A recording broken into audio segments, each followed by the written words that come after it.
Peace, peace. Greetings to you all. It's your brother Naheem, BKA Lord Abba, aka Mr. Just the Facts. I'm going to wait for some people to get in. So what I'm going to do is I am going to share this video out. This video will not be streaming on Facebook, family.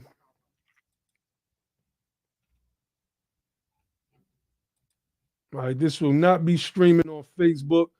So let me share this out. For those of you who believe that this is a topic of interest, share this out. Hit the like button as you come in. It is your brother Naheem, BKA Lord Abba, aka Mr. Just the Facts. I'm going to share this out some more. Today we're going to have a conversation about Elijah Muhammad, right? And we're going to have several critiques, obviously, but my main critique is a political critique. I can get into the teachings of Elijah Muhammad all day. I can get into those teachings all day and show that those teachings are simply at their core, particularly what is in the what some would call the 120 lessons, are just simply ahistorical teaching. This is not an attempt to tear down.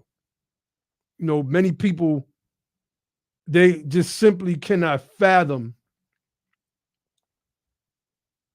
their leader or the people that they follow being critiqued.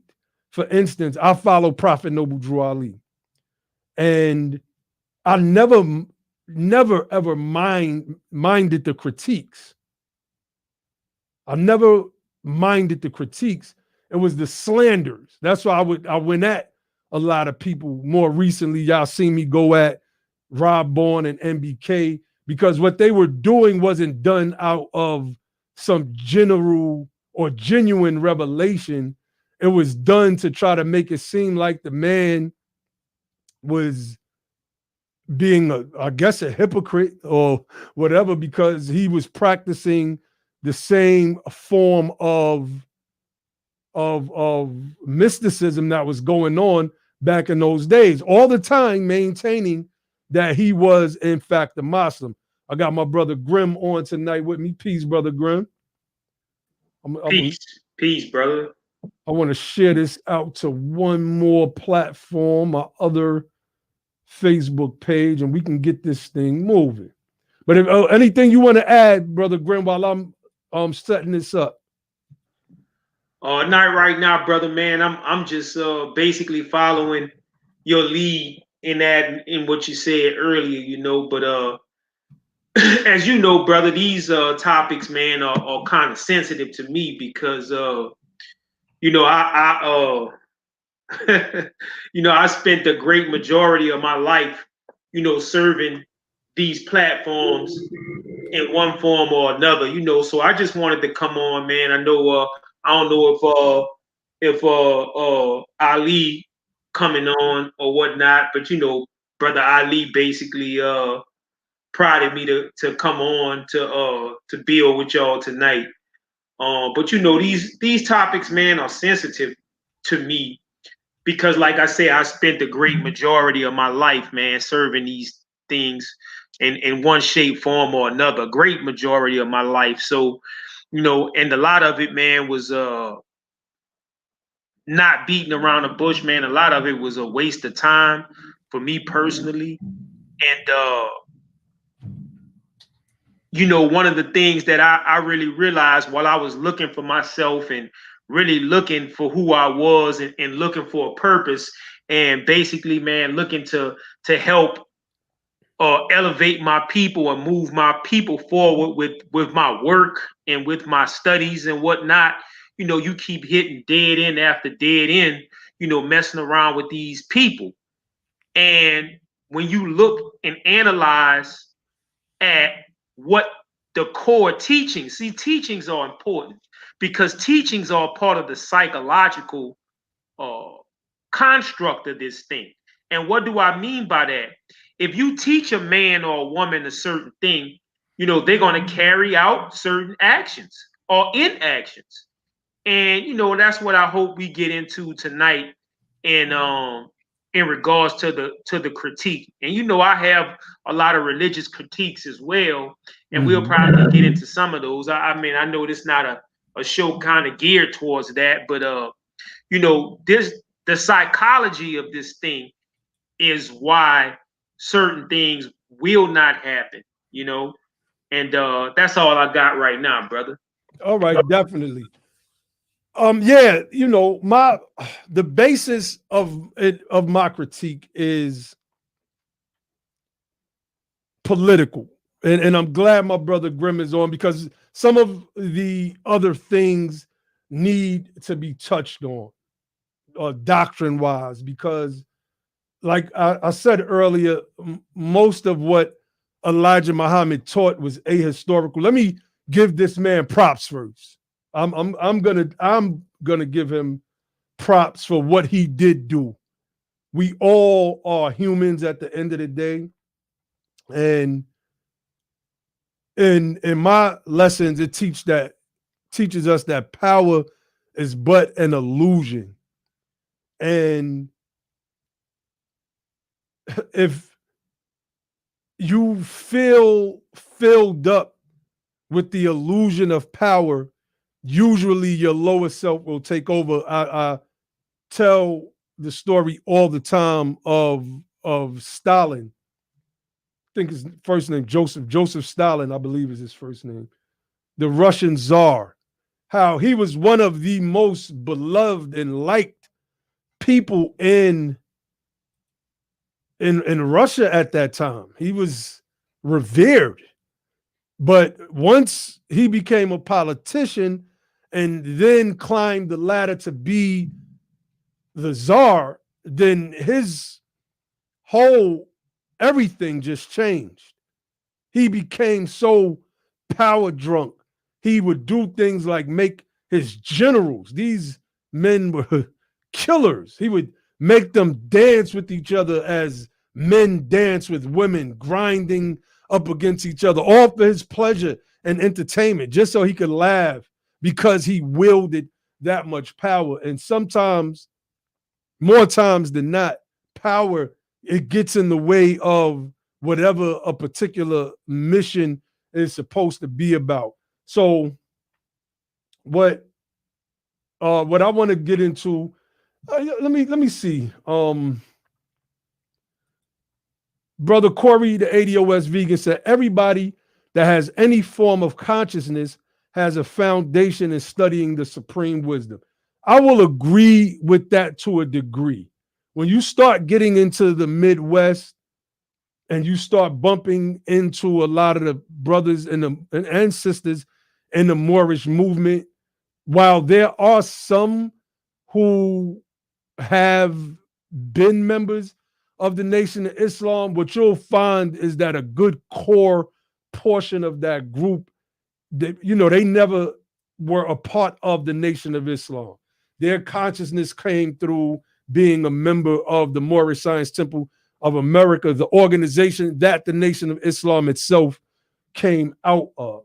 So I want to add that. So I want to start. We got Brother Ali in the building. I want to start Peace. by I want to critique.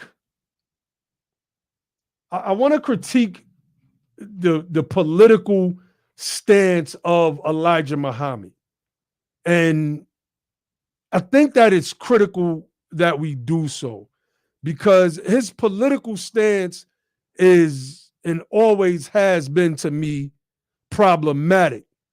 Well, I can't say always has been, because I used to be into these teachings at some point, right? So, but once I became mature, and especially when I became politically mature, once I got into the Moorish movement, then that's when I really noticed that what Elijah Muhammad was pushing was not politically feasible. It was basically centered on doom and gloom, that there will be mother wheels that would come from the mother plane, and these baby planes that, these baby planes that would come from the mother wheel would have bombs on them that would have spinning drill tips that once it hit the earth, it would drill 6 miles within the earth, thus destroying America, right? So this is basically what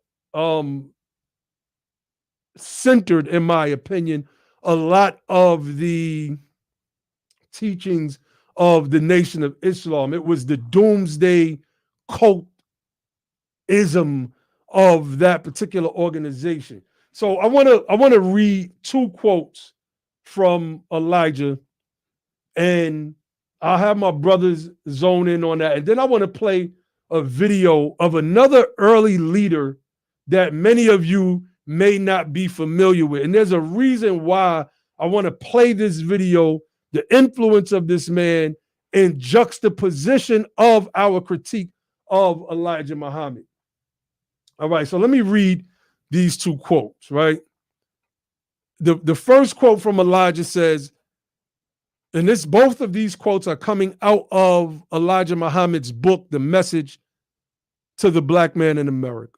The first quote says, "You are not American citizens or members of the white man's world." I'm going to stop right there. I'm going to pause. Now, we know that Malcolm X pretty much carried on this sentiment, this anti-American, we are not citizen sentiment. And it was detrimental. It was very detrimental because of, naturally, it is great to clean up people and get them off of drugs, et cetera, et cetera, et cetera.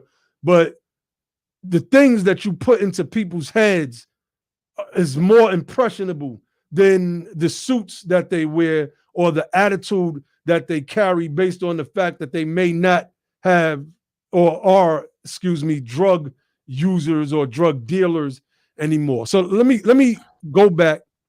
Yeah, that's a powerful point, boy. That's a powerful point.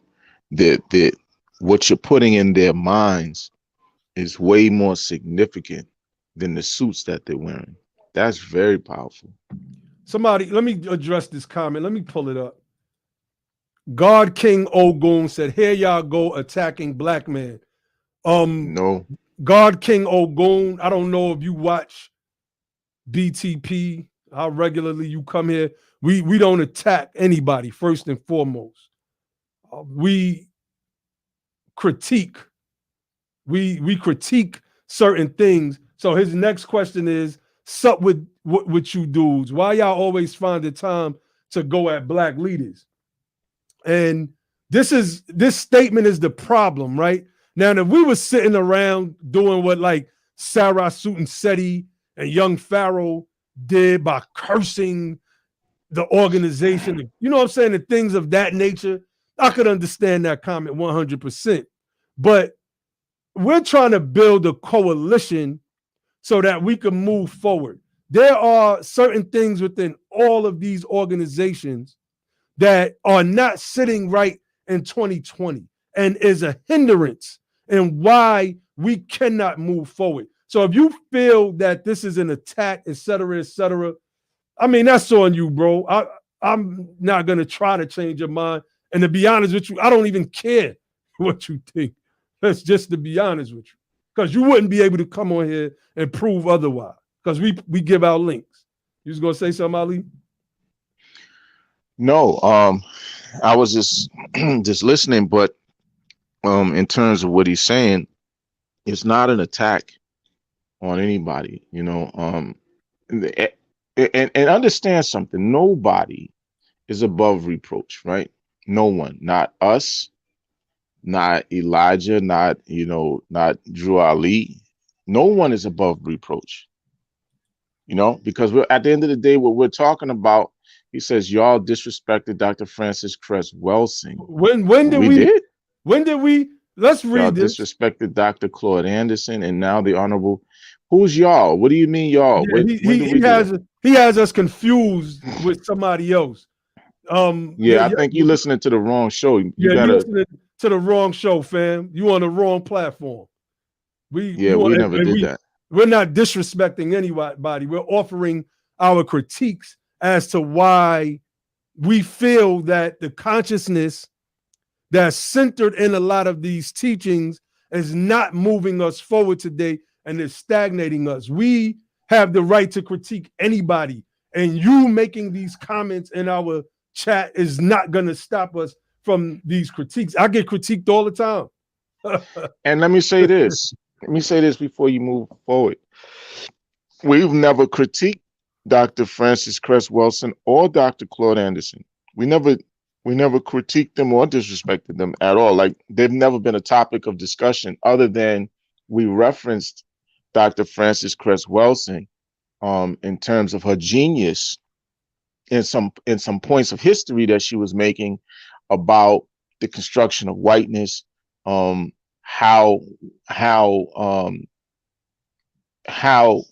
the history of the Moors plays into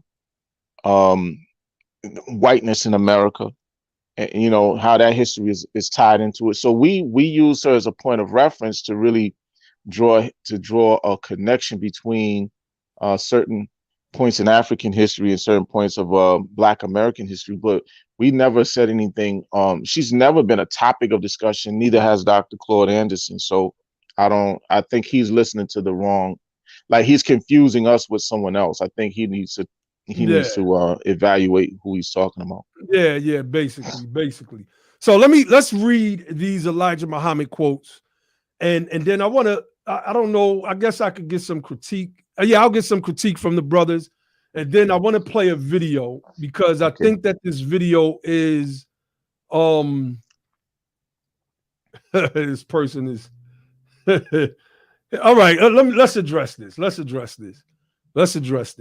He says, wait a minute. So the teachings of Elijah Muhammad is stopping us from moving forward. I know no organization that has been greater for our people than what Elijah Muhammad created. All right, look. Well, go ahead. No, go ahead, Ali. Go ahead. I was gonna say, he would like to derail the conversation, so I think we should get to what we're trying to get to, and then we'll get back there and come back to him. So let's and don't put them out. Don't put them in timeout, fam.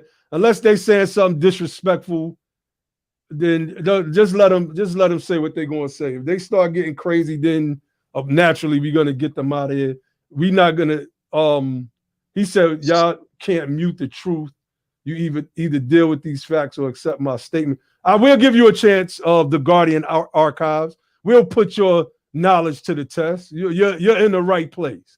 All right, let's get to Elijah Muhammad's statements. So we're going to read two statements. The first one says, you are not American citizens or members of the white man's world.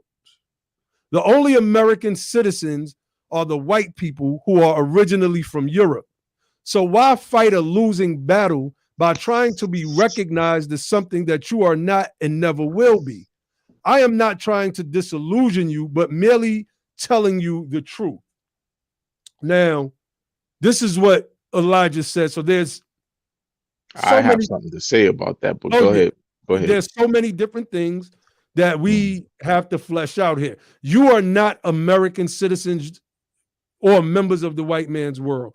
The only American citizens are the white people who are originally from Europe.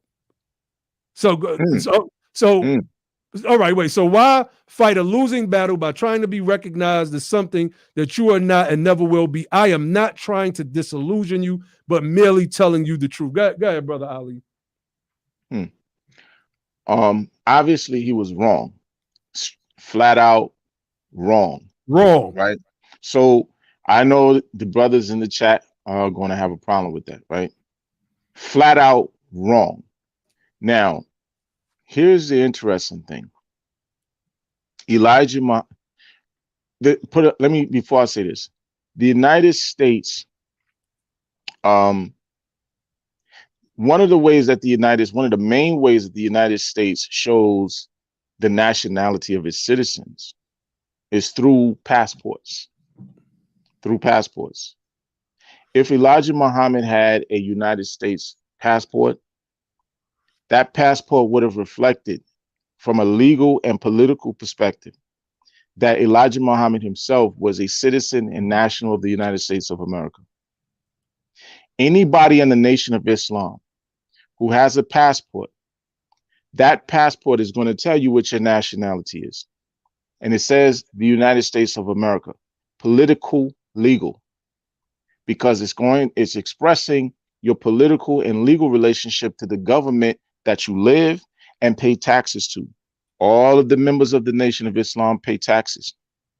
The ones that live here and are citizens here pay taxes, federal, state, local tax. If you own property, you pay property tax, all of that, right? So you're a citizen of the United States. What he's talking about is wrong. It was based on emotionalism. It was rhetoric designed to rile up certain emotions in the people that he was talking to, but it was not based in fact or truth. That's the bottom line. If what he's saying is true, then he himself and every one of his followers were a bunch of stateless individuals. Because if you're not a citizen of the United States, then you have to show me what country you're actually a citizen of. And if you can't say or prove that you're a citizen of any particular country, then you're a stateless individual who is an outlaw, meaning you're outside of the laws and protection of any government. That's all I need to say about that. He was wrong. Brother Grimm. Yes, sir. What you feel about that statement? You are not American citizens or members of the white man's world. The only American citizens are the white people who are originally from Europe. So why fight a losing battle trying to be recognized as something you are not and never will be? I am not trying to disillusion you, but merely telling you the truth. Well, here's the thing. Mr. Muhammad, while making that statement, enjoyed, I'm going to say it again, he enjoyed, even in those times, there was still racial segregation and things of that nature. He enjoyed the benefits of American citizenship and citizenry, probably more so than most of the average American Negroes around him. That's right. And the thing about it is he was able to buy lavish homes, nice cars. I think at one point they bought him a Fez. At the time, the Fez probably was worth several thousands of dollars. So, and on top of that, they built the Nation of Islam with the use of the American dollar. And come on, for the most part, when they opened their businesses and things of that nature, they had to follow the laws of the land at the time. So they exercised their American citizenry. And the fact that he was able to say some of the things, and don't get me wrong, they lived in a horrible period of time for our people. But the fact that he was able to say the things that he said and practice the religion he practiced was not because of Master Farad Muhammad was on a UFO with the M60 pointed at America, but because those religious freedoms were enshrined in the Constitution of the United States of America. That's right. So the people around him were basically trying to get Americans to honor that which they say they were going to honor in bringing the so-called Negro, as the terminology that they use, the rights that they should have as citizens as opposed to second-class citizens. And some of those fights we still fighting today. But the bottom line is that the statement not true, and he enjoyed American citizenship probably more so than many of his followers and other black people at the time. Indeed. That's So right. we we can see, and Ali, if you want to say something more to Wait, that, can I say something real oh, quick? And I'm definitely, gonna brother. let Ali. It's just 1 second, brother. My apologies, y'all. Oh, go ahead, bro. On a personal level, and in my experiences and stuff like that, that was always a Nation of Islam picking point, man, where they always tried to enforce something upon their followers that they themselves were not adhering to. And I can go back to time when I was 14, 15 years old. They'll tell you not to enjoy this, not to enjoy that, don't do this, don't do that. When the upper echelon and the leadership and the hypocritical people there was basically, man, like enjoying American life, on the sidelines. And that's what kind of pisses me off about the situation. They'll tell you, no, you're not an American while enjoying Americanism. They'll tell you the world is ending, whereas they preparing their families for tomorrow. You see what I'm saying? And I hate to jump the gun. I might revisit this again. I can remember them, the little FOI, little study pamphlets and stuff like that, give you like apocalyptic tips or whatever on surviving, the fall of America and all of that kind of stuff. The whole time they was telling you, man, I remember like, my mother making fun of me because I had this like little stockpile or whatever. I was like saving water and all of this kind of stuff and other stuff. And my mom was like, boy, that water ain't gonna last. And the thing is that they was telling us the freaking world was going to end, but at the same time, Minister Farrakhan probably been sent 2 to 3 generations of his children through college, enjoying American citizenship. You follow what? Where everybody else paying for the damn UFO to come and take over America. That's all I got to say. Definitely. It's just critical. You were going to say something, Ali? No, brother broke it down. I mean, we said Dr. Khalid Muhammad was pushing a Rolls Royce. Wow. Yeah. And there ain't nothing wrong with it, right? Nothing wrong with it. But what it does is it shows that there was hypocrisy in what was being taught, right? This is what we were talking about when we talked about the messaging that jammed Malcolm X up, because Malcolm X was dealing with hypocritical teachings. He was thinking one way, feeling one way, but then he had these teachings that was going a whole other way. That's why, to me, it was hard for him to really get off what he was trying to get off, because he was torn between these two, a bunch of different positions. Obviously he wanted to go one way, Elijah wanted to go another way, but there was apparent hypocrisy. So with this particular statement about us not being Americans, it shows that he was definitely making hypocritical comments and taking hypocritical positions. Fact. So when he says, I am not trying to disillusion you, but merely telling you the truth, sorry, you were disillusioning them, because they were in fact American citizens. Point blank, period. There's no way around it. We've touched on it on Be the Power about us being day one citizens. You cannot refute that. I see the guy in the chat. He's saying we're still waiting. Is that it? I mean, yeah, that can be it. We could literally stop right here. If we can literally stop right here, because if you're, I mean, what is he looking for? Well, I mean, you see, I don't know, but see, wait. Look, Grim, he's looking for us to tear the thing down, right?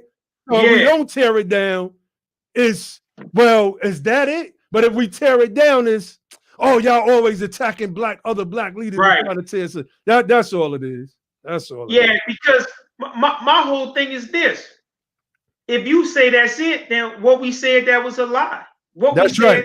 what we said that was, disprove what we said. The man basically, from the quote that brother Naheem read, the man said that we American citizens. Now, how long this man been dead for, Ali? This man's been dead since 75 or something. Yeah. 75, 1975. So what? That's over 40 something years. This man hasn't even been here. His teaching's been out there, and you know, the only thing that they have to show for it is the fact that they are basically a mega church. Yeah, they may have a farm, they may have some businesses. Man, they got churches that have been in existence for 20, 30 years. That's probably richer than the totality of the NOI. So my whole thing is, you all ask for stuff, and I know y'all dealt with this on other shows. They put the what the Muslims want, what the Muslims believe, and they haven't even accomplished half of that stuff that they wanted, man. And I mean, this is not, I'm not trying to tear the whole thing down, because they did a lot of good stuff, man. But the bottom line is, when the brothers say that's it, I mean, hey, just prove it. Just prove that you're an American citizen. The man's been gone since 1975. Fraud hadn't came back and killed nobody. No UFOs dropped no bombs on America. The American dollar has lasted a way. We had ups and downs in the American economy. The closest thing that this country is coming to fall is because they elected a crazy ass leader that let a respiratory disease spread in this country, when we have some of the greatest public health scientists in the world. Other than that, none of that stuff Elijah Muhammad said ever came to pass. He and said that's the bottom line. And the thing about it is, not only did it pass, we had generations of Islamic and esoteric and knowledge leaders that has brought way more advanced information and teachings than Elijah Muhammad. So, I mean, bro, that's all. So let's read this second quote. He says, and look, there's an element of truth to this second quote, but as it relates to the first quote I read, it is dangerous. It is dangerous for us as a people, because it moves us away from the political process. So this second quote it says this. Again, this is coming out of Message to the Black Man in America. Beware of the national elections, my brothers and sisters. There is no salvation in them for you, only false promises. Well, you know, to a large extent that we can agree, right? We can agree with Elijah. Hey, what page is that? It's the electronic copy. The electronic one I didn't have the page numbers on it, unfortunately. You know, I love to cite my sources. I don't like to not have the page numbers. But so the second sentence, let me read it over. Beware of the national elections, my black brothers and sisters. There is no salvation in them for you, only false promises. The only salvation for you and me now is unity and being under the guidance of Allah through his messenger and his program for us all. That's the problem that I have the issue with. That's the problem that I have an issue with right now. Break it down. All right. Okay, so the only salvation. So he's saying there's no salvation in the general elections, the national elections. So let's just assume, you know, humor me for a minute, my people, that the nation was as dividedly split among whites now in 2020 as it was in the 1960s. Let's just assume that. And let's just say Malcolm X was running. Let's just say Malcolm X broke away from the Nation of Islam, and now the same fiery rhetorician is with his whole new organization, whether it's Muhammad's Mosques Incorporated, I believe that was the name of it, or Muslim Mosque Incorporated, or what was the other one he started? Oh, it escapes me right now. But either way, let's just say that Malcolm is running for president, right? And the Nation of Islam is taking heed to Elijah's message to stay away from the general election. Now, obviously, he's going to tell you to stay away from Malcolm because Malcolm exposed him for not being the message that he brought, point blank, period. And Malcolm did do that, which is why the Nation of Islam eventually murdered him, right? So how is it that, and at that time, let's just say the height of the Nation of Islam had 50,000 members. And outside of the membership, they had influence. Right? And Malcolm ran, and he lost because the Negroes that listened to Elijah Muhammad didn't go to the polls to cast their ballot. So I use that retroactively, but sort of in a real-time setting to show just how problematic that is, right? So Joel Armstrong said, unity, yes, not a law, right? I'm Muslim. I wouldn't dare sit here and tell people that as a citizen of the United States of America, the only thing that we need to do is join. I'm starting a new organization called the New Islamic Covenant. Join the NIC and all of our troubles is going to go away. We just need to unify by that, and under the guidance of the Holy Quran, then everything is going to be potpourri and peaches and cream. I would be a fool. I would be the one disillusioning you. I would be the one tricking you. I would be the one moving you away from the necessary levels of power that needs to be pulled so that anything that can happen for our people will. Case in point, Martin Luther King Jr. Somebody said, Metro customer said, faith without works is dead. Martin Luther King Jr.'s works was felt at the federal level. Again, we commend Elijah for what he did. He cleaned our people up on a massive scale from a program that he largely got from the Moorish Science Temple of America. A lot of them didn't want to talk about that until the movement started getting popular. Mm-hmm. And also the teachings of Marcus Garvey. That's right. That's right. The philosophies and opinions of Marcus Garvey as well, you know. So what did y'all want to say? Let me read that again, and Ali, you come in, and then Brother Grimm.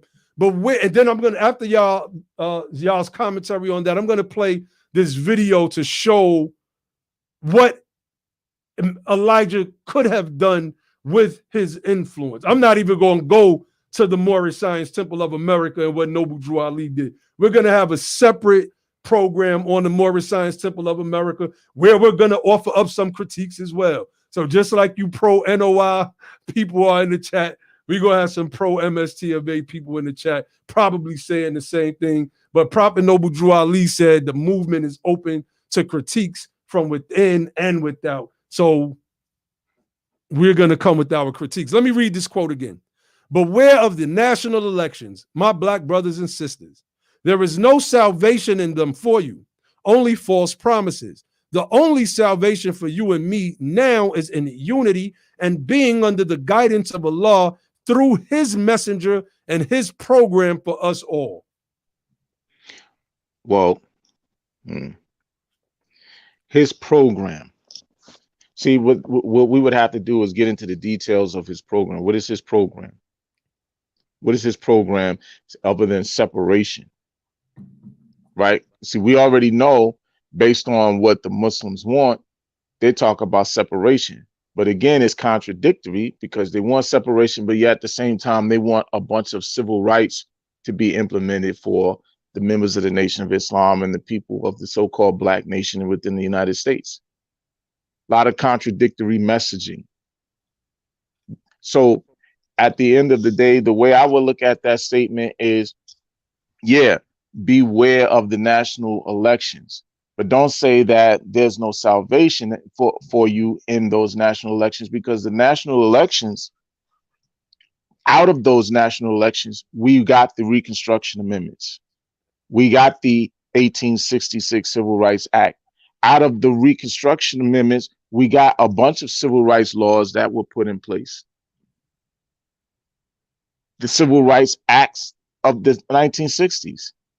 So we can't say, see, here's the thing, right? This is one of the things that the people in that organization have to realize, is that even though they were inactive politically, and that's their right, if you want to be inactive, that's your business. But understand something, the actions of the people who were proactive and who were out there fighting against that European and his wickedry were able to produce legislation federally that then was able to, the people in the Nation of Islam were able to benefit from. You understand? So by them fighting against Jim Crowism, the Nation of Islam didn't, I don't know that they fought politically against Jim Crowism, but the people of the Southern Christian Leadership Conference, the Congress of Racial Equality, Student Nonviolent Coordinating Committee, these people fought against Jim Crowism and was able to make certain advancements as far as policy and legislation is concerned, so much so to the point where they legally took down Jim Crowism. They did that. The Nation of Islam didn't do that. But the members of the Nation of Islam today benefit from the work of the people from the civil rights movement. They benefit from it. They can go to whatever bathroom that they want to. They don't have to deal with racial housing covenants when they want to find some place to live. You know why? Because the people of the civil rights movement took that stuff down through their actions, while the Nation of Islam was inactive and being aware, beware of the national elections. These people was actually taking this stuff on head on. And because of that, now the members of the Nation of Islam can sit anywhere on whatever bus they want to. Now the members of the Nation of Islam can go to whatever hotel they want to without having to worry about some problem from some white racist. You understand what I'm saying? They all benefited. They all benefited. That's the point. That's the point, bro. Look, I got my copy of Message to the Black Man. I was gonna leave this in the storage unit. Naheem, man, pulling in pride, so I had to go get my doggone books out, man. I was just like, man, some of this stuff just evoked, man, just like a lot of bad memories, man. As far as the sacrifice you willing to make, and then people putting their foot in your backside. But anyway, to follow up on what Brother Ali said, I just want to read a couple of things that Elijah Muhammad said about Martin Luther King, who died way before his time, while Elijah Muhammad basically lived a full and lavish life, being taken care of by his followers in the flock. So here's the first one of the things he said, man, and when you think about it, it's kind of like it disgusts you after a while when you begin to learn the truth, but you side of these things, you believe these things that Elijah never had Malcolm killed, or Malcolm was jealous of Elijah, and you believe these things when you kind of rooted in this stuff. But when you grow and you mature and you start to see things for what they are, it becomes clear, and like Ali said, people are trapped in their emotionalism. But look, let me read what this man said about Dr. King. I ain't making this up. This is Message to the Black Man, right? This is what he said about Dr. King. Said Reverend Martin Luther King Jr., the 1964 Nobel Peace Prize winner, would have honored himself and his people if he had refused the medal. The money could have been accepted since his people need it. Even if he did not need it himself, there are poor among his followers who really need financial help. He won neither peace nor justice for his people. This is what he said. He said a man ain't win peace and justice for his people. Then he go on to say, Reverend Martin Luther King Jr. wants brotherhood with white America for himself and his followers. As reported here, the Nobel Peace Prize was conferred upon him in Norway. Reverend King sharply warned in St. Paul's Cathedral that a doctrine of black supremacy was a great danger as one of white supremacy. He followed up with the words, unless men and nations live together, they will perish together. Then came the statement, according to the paper, too many of our white brothers are only concerned with their economical problems, their social status, their political powers, and their so-called way of life. Of his own people, he said, we must not seek to rise from a position of disadvantage to one of advantage, substituting injustice of one type for that of another. And listen, this is the kicker for me. I have never heard of any such talk coming from a leader's mouth in all of my life. If a man is not going to rise from a position of disadvantage, why is he preaching for the passage of a civil rights bill for his people? No wonder he had privilege of going into the cathedral where no so-called Negro had ever stood in the pulpit. Now listen to this, y'all. This is how he played Dr. King. He said he is ignorant, preaching for brotherhood of white people and the destruction of his own people, because brotherhood with the white man means destruction of black people. According to the Bible, he preaches from it. You should not make friends or have friendship with the wicked if you are the righteous, and you should not worship the devils. Most certainly the white man is the devil. His own Bible teaches him that. So, you know, I mean, the other stuff to me, man, is basically gobbledygook. But give me 1 second. I want to read one more thing of his insults for Dr. King, who basically pushed the needle forward for our people. You know, where's that? There's another insult to Dr. King in his book. Martin Luther King calls himself a preacher and has written a book to try to fool you. So basically he's saying Dr. King is trying to fool his people, right? To make you love the devil himself. How can Martin Luther King, being a minister of God, he claims, teaches people to love their enemy when God himself said he had set a day to deal with his enemies? And he said himself, according to the Bible that Martin Luther King reads, that there are two brothers. I loved one and hated the other. And I mean, it just goes on and on, man. It's just the man really didn't, you know, they may try to do a revisionist history on Elijah Muhammad in these days. The man really, even though he met with Dr. King, the man really didn't have no true respect for the work that Dr. King was doing to move our people forward. Now, when you read Dr. King's book, Where Do We Go From Here, Chaos or Community? One of the things is that Dr. King is hitting on is all the work that he put in. Like the work that Dr. King put in had a political impact. Operation Breadbasket hit the city of Chicago, those businesses that either refused to let us shop in their stores or wouldn't hire us. It was like that was the work of Dr. King that did that. Dr. King put that work in. So what Elijah Muhammad was doing was, it was a pattern that I noticed. And which book is that? Is it Our Savior Has Arrived? Maybe the book, our Savior has arrived.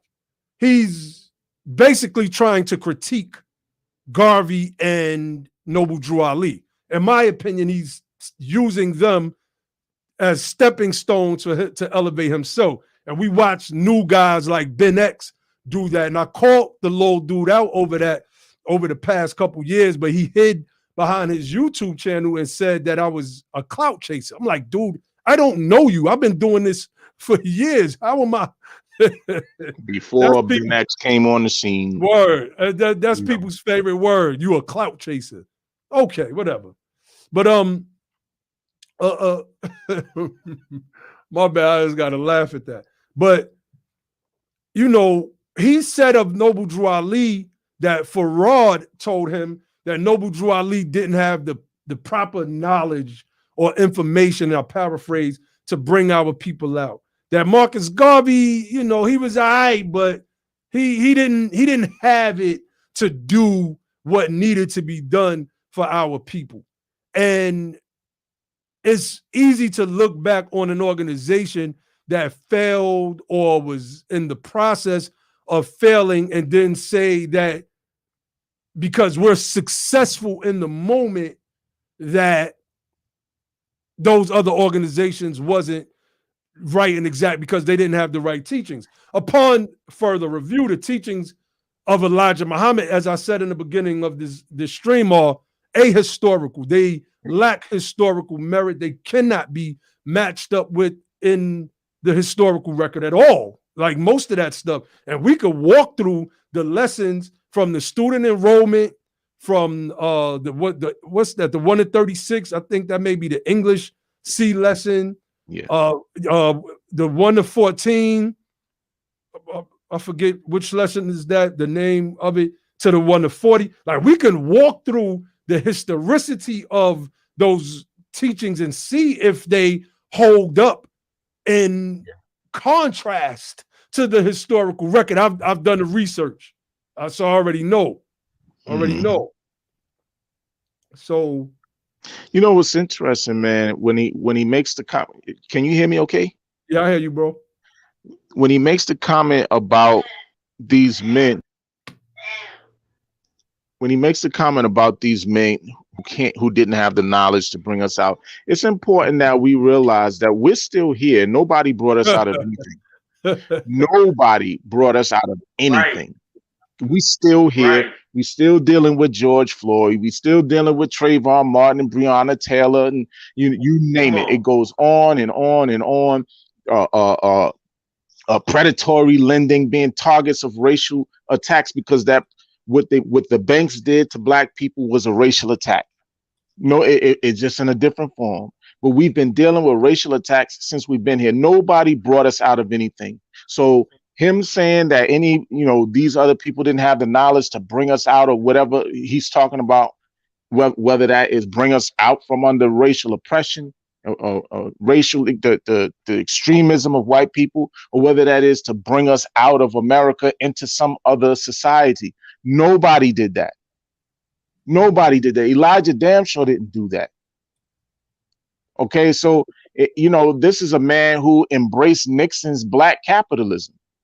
He was, at the end of the day, he was still trying to figure out how to be American. Fact. Right. Yeah. Yeah. And man, that's it's just somebody put up there. Well, I'm not gonna go up there, but somebody put it in the chat box a comment about basically divesting from white America on things of that nature, on divesting from the white man. Look, the reality of it is that you don't see no Japanese people saying they go divest from the white man. You don't see any Latinos.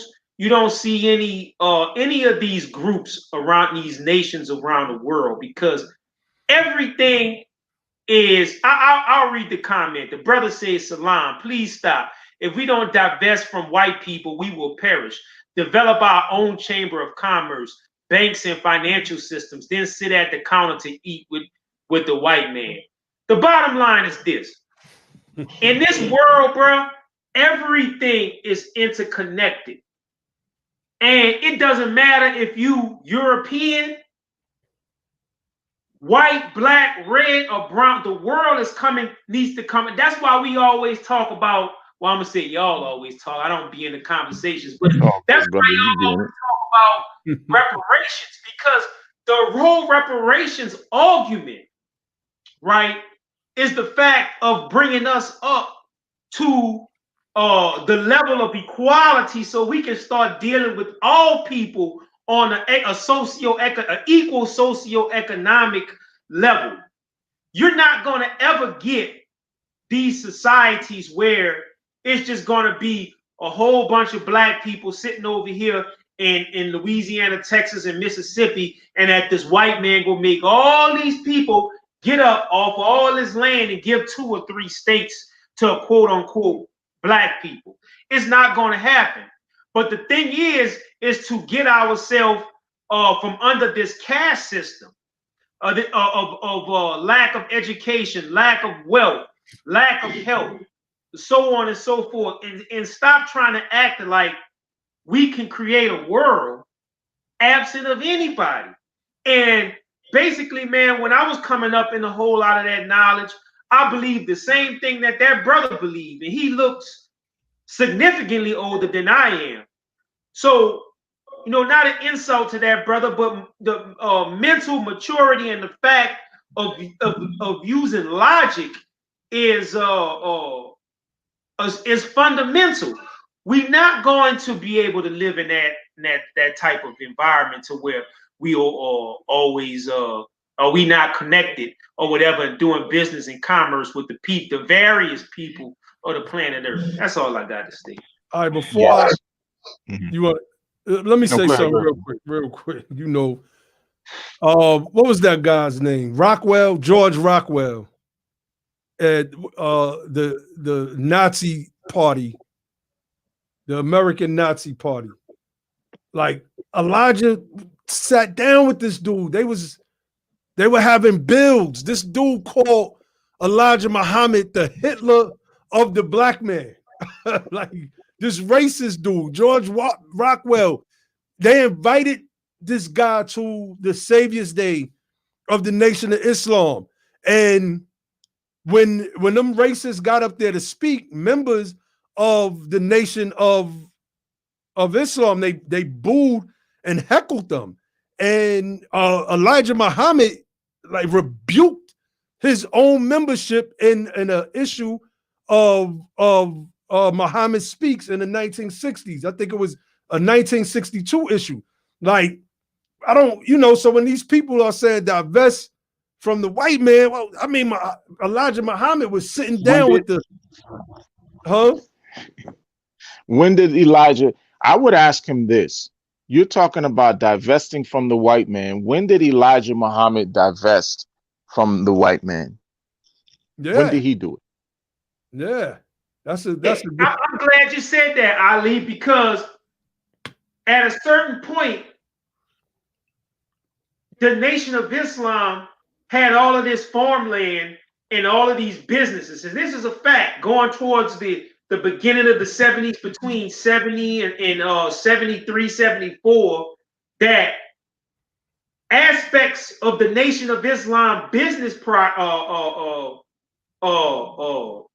enterprise got so complicated that Elijah Muhammad started hiring. And this is a historical fact. And he alludes to it in that book, Theology of Time, that it got so complex to them till they had to start hiring white people to run aspects of the Nation of Islam, because it became a point that their people didn't have the expertise to carry certain things out. And they started hiring, and that's a historical fact.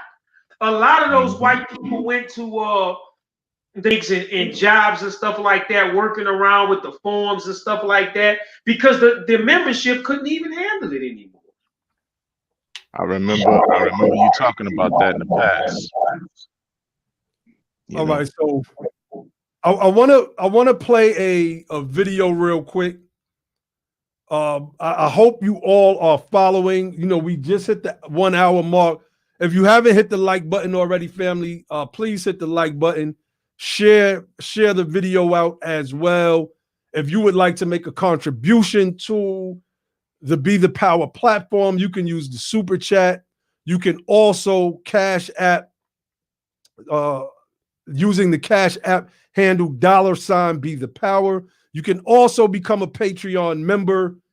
One day soon, we're going to get our Patreon thing going where we add content. I'm looking for ways on how to expand the channel. So, like, we want to start outside of our Tuesday and Thursday night features. We want to start having more daily programs.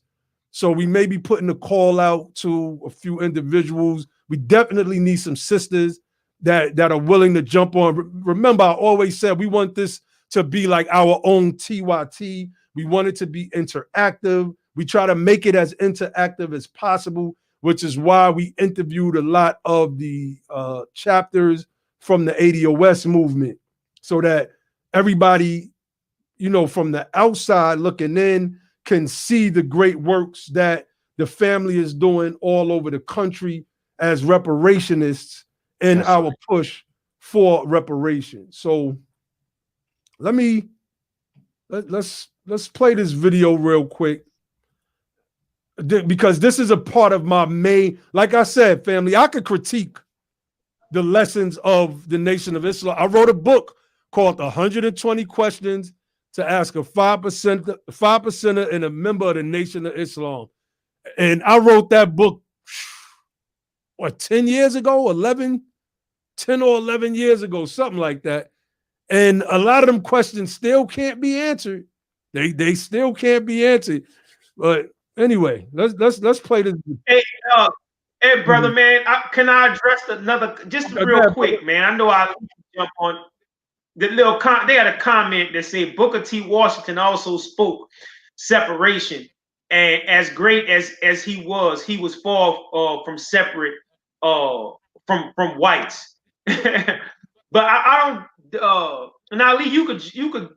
We talk about this all the time, and you did the research on this. Booker T. Washington wasn't talking about separation as a means of independence. He was talking about separation as a means of appeasement for the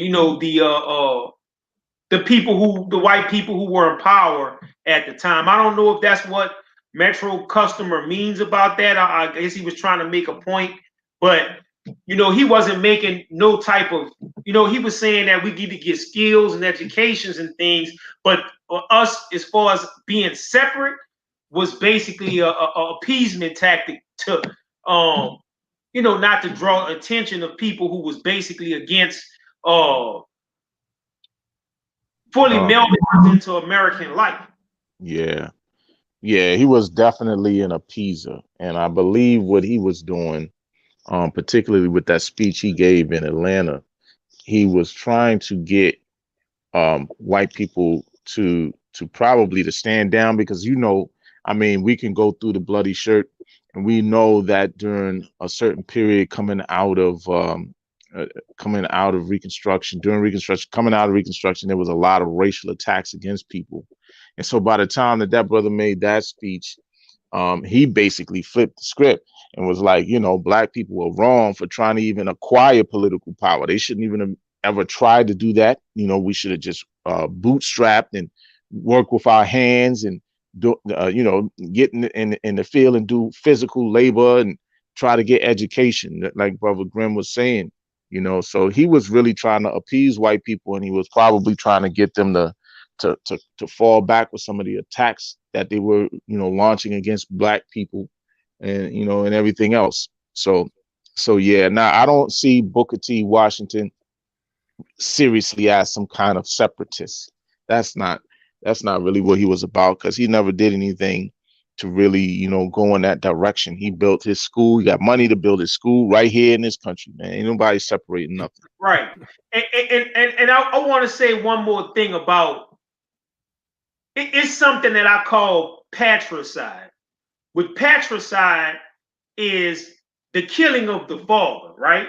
The killing of the patriarch, or the person who fathered you and came before you.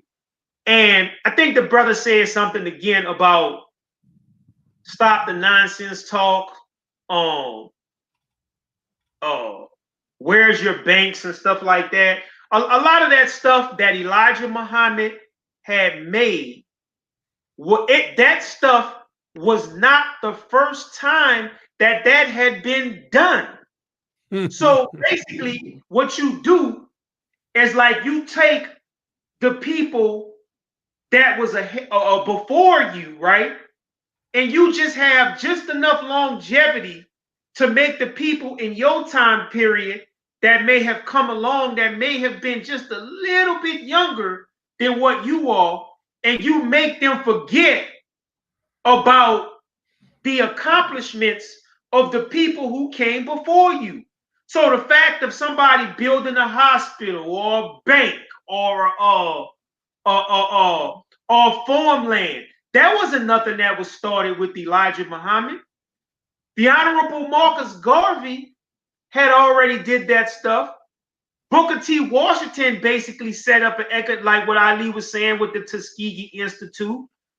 All that stuff had already been done before.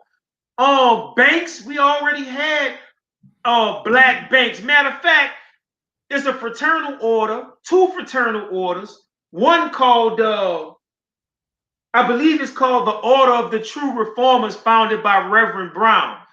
Bought acres and acres of land, made textile mills, made farms. The Knights and the Daughters of Tabor came together, fraternal order that basically its membership covered insurance benefits in its own hospital that they had built for our people. So basically, man, what Elijah Muhammad was successful at, and I'm sorry, Naheem, I'm gonna get off. No, it's all what good. Elijah Muhammad was successful at was living long enough and exceeding a time period where Noble Drew Ali's remembrance and Garvey's remembrance kind of like waned, and people had forgot what these predecessors had done, right?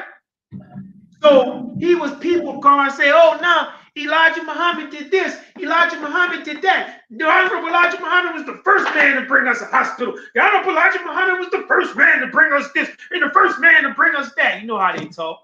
You know, that's a crock of shit.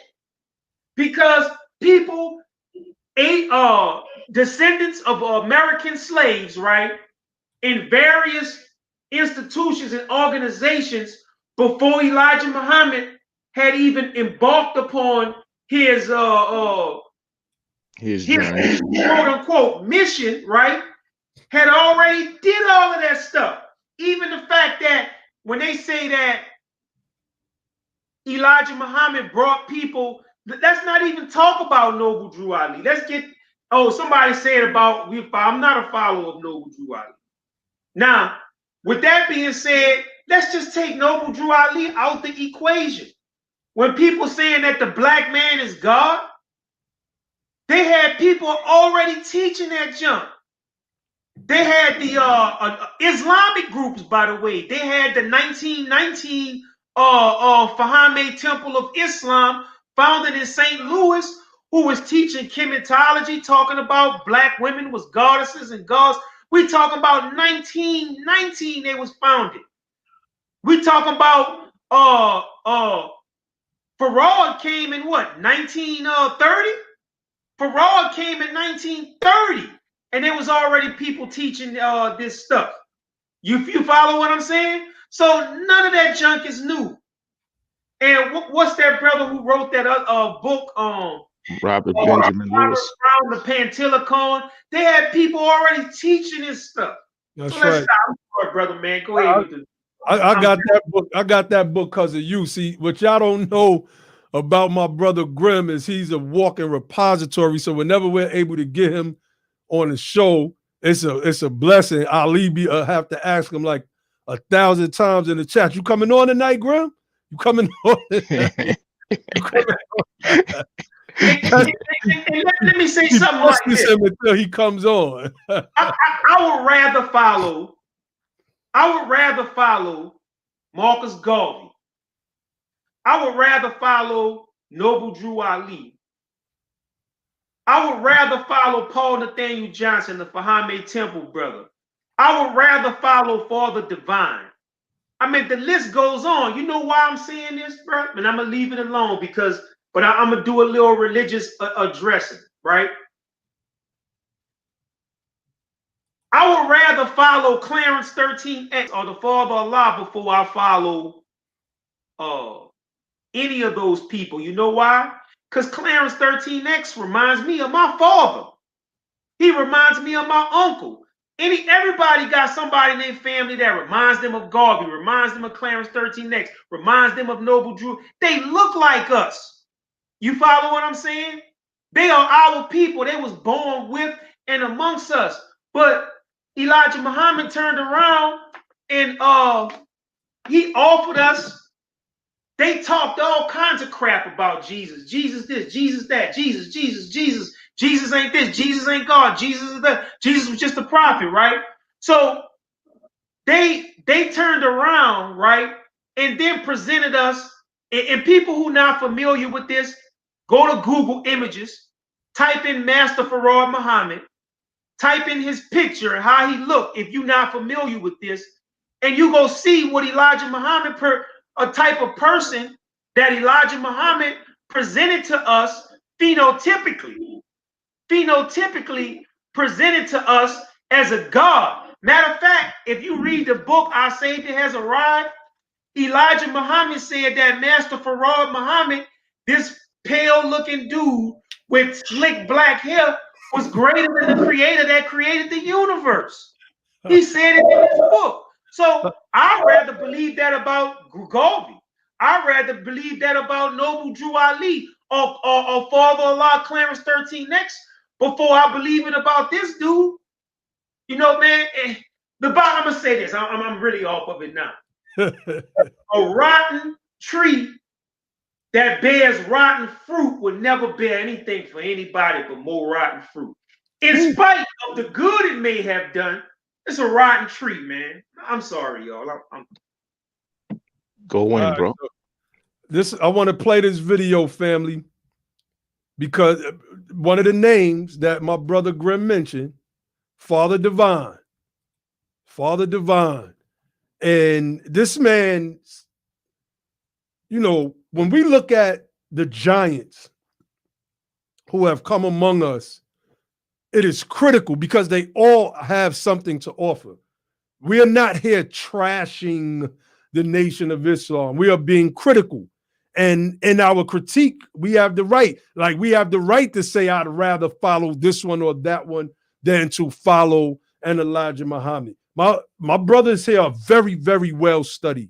Very, very well studied. And we've been into this stuff most of our lives. So we know it full well. And we would be able to have this discussion with anybody in the Nation of Islam, any of their top ministers. In fact, I used to try to have debates with a lot of them. And you had Moors that have, these guys would be dissing, I gotta say this, these guys would be dissing the MSTFA.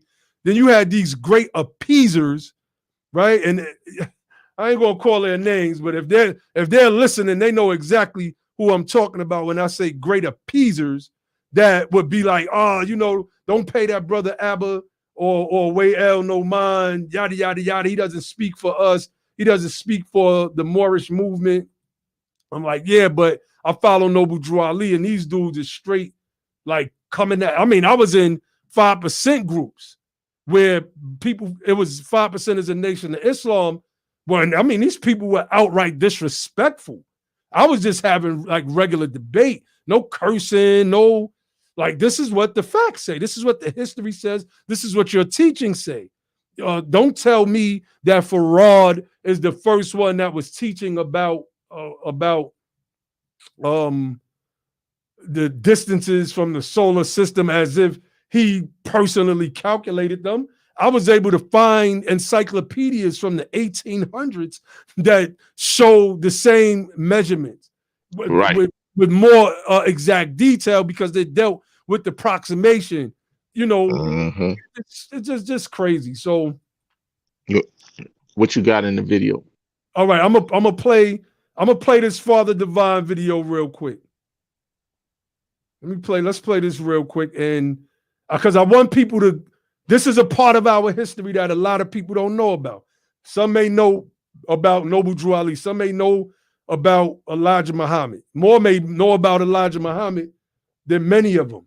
More are going to know about Martin Luther King Jr. More know about Malcolm. A lot of people don't know about the Father Divines and Father Hurleys.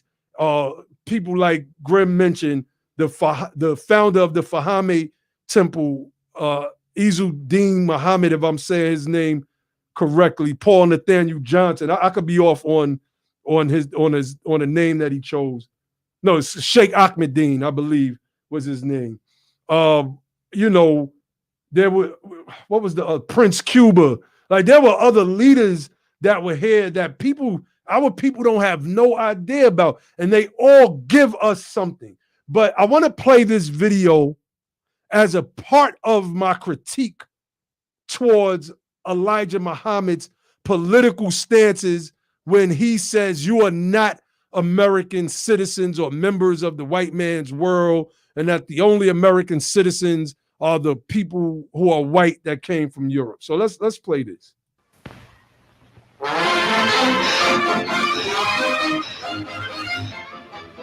Harlem. Can y'all hear that? Yeah, it was sounding good. It was sounding good. The fringe of New York's Manhattan is accustomed to strange sensations. But a new kind of sensation to rhythmic, racy Harlem is a religious phenomenon called Father Divine, whose presence pervades all Harlem. All manner of businesses pop up throughout the district, all offering life's necessities at incredibly cheap prices, all stressing the passwords, peace, and thank you, Father. To his eager followers. So we see, I want to pause right there.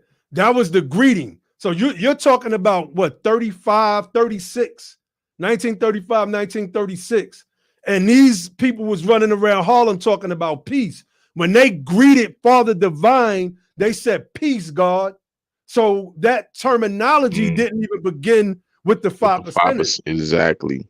There was a newspaper article that came out where Father Divine started making a name for himself.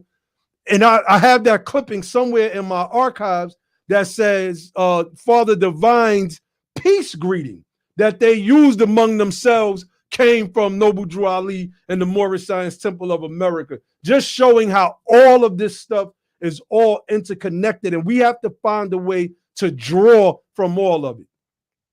Father Divine is God on earth, and his headquarters shrill with the worship of his flock.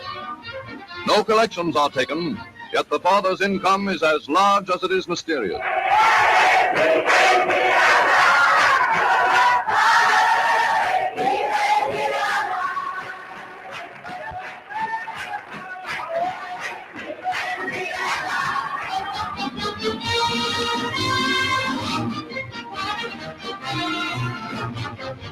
To what he calls Kingdom of Heaven number 1, the mystery goes daily in his gleaming limousine.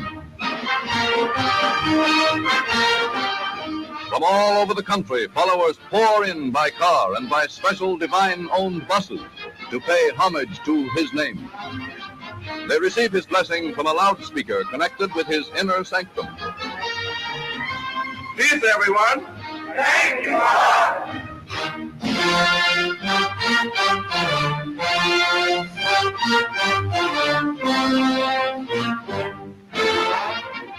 Sumptuous is the food, but no pork is raised till the entrance of the little spellbinder these folks choose to call God. I wanna pause there because this man was in Harlem for 15 years straight. That banquet that they showed, he did that twice a day. 15 years straight. people from all over the community, all over Harlem, whoever could get to that sanctum of his were able to come and feast with them. Like they were able to come feast with the group 2 times a day for And let me say 15 years this straight. about that location where they would have their banquets. That location years later will become a popular gathering spot for early hip hop called the Rooftop. That very place right there where they Wow. was having their banquets became what was known as the Rooftop, and a lot of our hip hop artists came through doing shows in early hip hop era, doing shows at the Rooftop. Wow, I didn't even know that. I did not know that.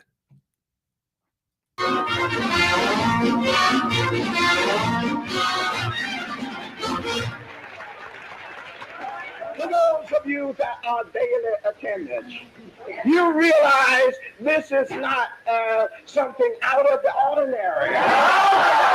This is a daily occurrence, a matter of course, expressing the practical course of psychology, of the spirit and the unfoldment of pornography, that men might understand the abundance of the fullness is a living reality if they can and will concentrate on it.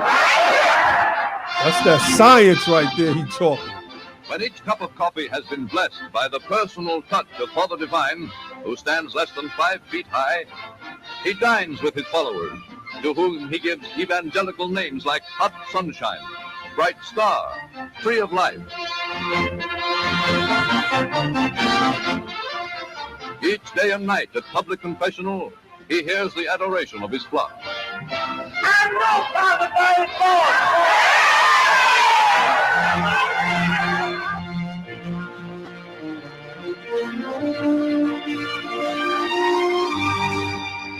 Aware that 1936 is an election year, when many good men are coming to the aid of their country, aware that the season is open for national political conventions and for speeches resounding with hope and promises, Father Divine is moved to lead his followers into the political whirligig.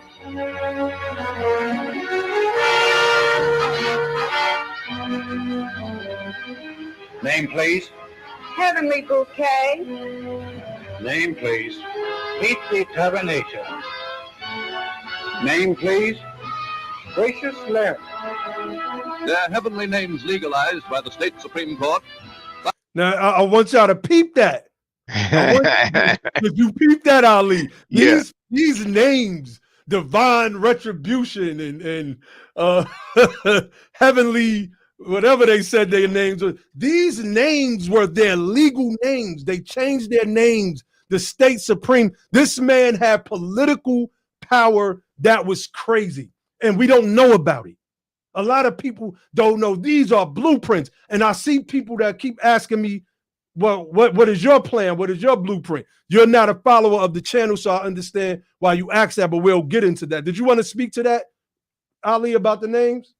Nah, that was powerful. That was powerful, man. When you say blueprint, I just think about too, a lot of what we see with the 5% nation, to me, mimics a lot of what he was doing, and particularly with the names. You know what I'm saying? Like Father Divine, as opposed, Father Allah. You see what I'm saying? Father Divine is God. Father Allah is God. You know, the black man is God. So it's a lot of these things with just carryovers. You know what I mean? The ideologies. That's right. Indeed, man. And I'm glad you played that, brother. I really appreciate that. Let me play this a little bit more of it, and then we'll go in, because it's the next part that's coming up. That, hey, but look, when you get a second, Naheem, put up purple glitter. Put that comment up. All right, I got you, bro. Thousands of Divine followers are registered as voters. Notice, thousands of Divine's followers are registered as voters. This is where Elijah Muhammad failed at.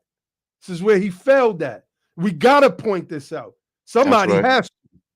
Then to his secretariat, Father Divine dictates his inspired platform. 1936, family. This is in 36.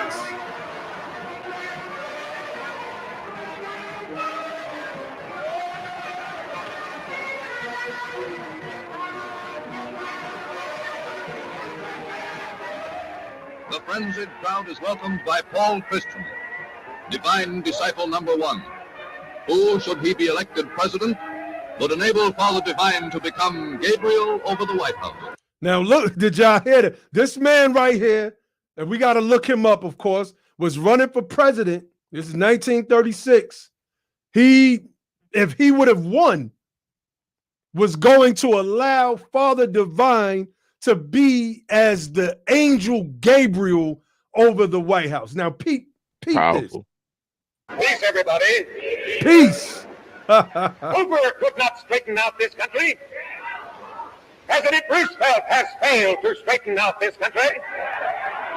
But God Almighty, Father Divine, will straighten it out. Wait a minute. Did this white man just stand up there in the 1930s and speak about Say that this black man was God? He said the black man. He said that. president? Called this black man God Almighty and said he will straight.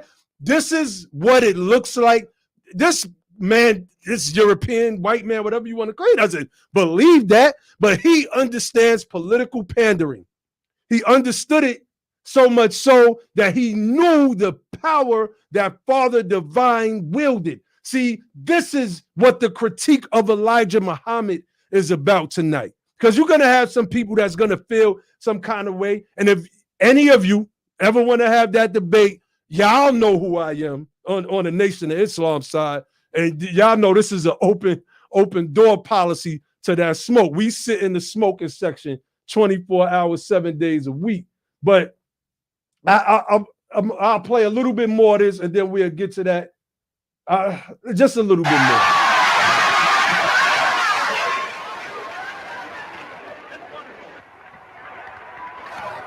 For all of humanity, I am broadcasting.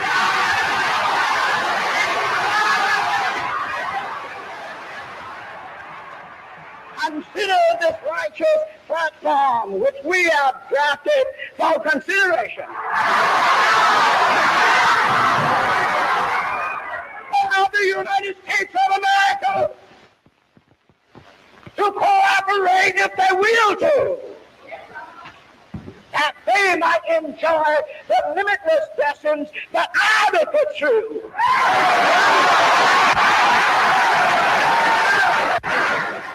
If they do not, I will punish you without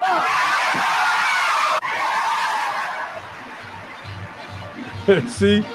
So, look, we can stop it there, right? And Brother Grimm, you could come in. But I want to say that, let me pull the sister's comment up. Brother Grimm wanted to touch on that. Peace to my pops in the building. I mean, we're having a critique right now. And this critique is about today. It's about what was not done yesterday, what could have been done yesterday that wasn't done, that we need to get right today as we move forward. 2021 is a few days away. So that's what this particular platform is dedicated to. But we see that Father Divine, another thing that I was speaking on to my father, my father was in the Nation of Gods and Nerves, 5% Nation of Islam at its inception. When I was born into the teachings of the 5%. Naheem Ullah was my name. My other name was Naheem God, the Morning Star. Right? I remember those days vividly. Actually going to the parliaments and things like that. A little kid, like I'm talking about little kid, because that's a part of the nostalgia of being a part of an organized group, etc. Events like that. But I'm glad, there's a lot of the family here tonight that never seen anything about Father Divine. Many people may have heard his name before, but tonight we put things into a specific type of perspective. If that white man in 1936 would stand up in front of those people and pander in a way that we don't see, we only see that in today's politics. The 30s, the 90s, and that man was running for president. Imagine if Elijah Muhammad had his people on the political message that was needed to move our people forward. Those points in what the Muslim want possibly get addressed. They possibly get addressed. Let me tell you something. Elijah Muhammad should have got behind Dr. King. Facts. That's what he should have did, because Dr. King was a way more astute political mind than Elijah Muhammad. He was an educated man. He was a studied man. He understood history. All right. He understood theology just as well as Elijah Muhammad did. Just as well as he did. And he was a way more articulate man. So at the end of the day, his edge was that he was politically astute. Elijah Muhammad was not. Elijah should have got behind Martin Luther King because he didn't know as much as Dr. King did. Facts. Facts. Brother Grimm. At peace, brother. I just I sometimes I see these comments and pop up. Now I was looking for something in the book too, but that's an interesting point that you got there up on the screen at the sister Purple Glitter put up there. I wanted to address that.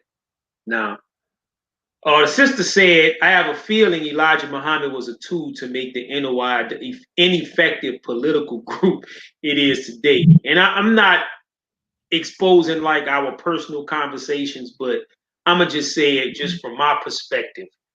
And, you know, I look at it like this. Wait, hold on. Somebody said we boule. Yeah, shit, I'm boule. Man, I said, bro, I've been hearing that shit all my life. You can die and go to hell.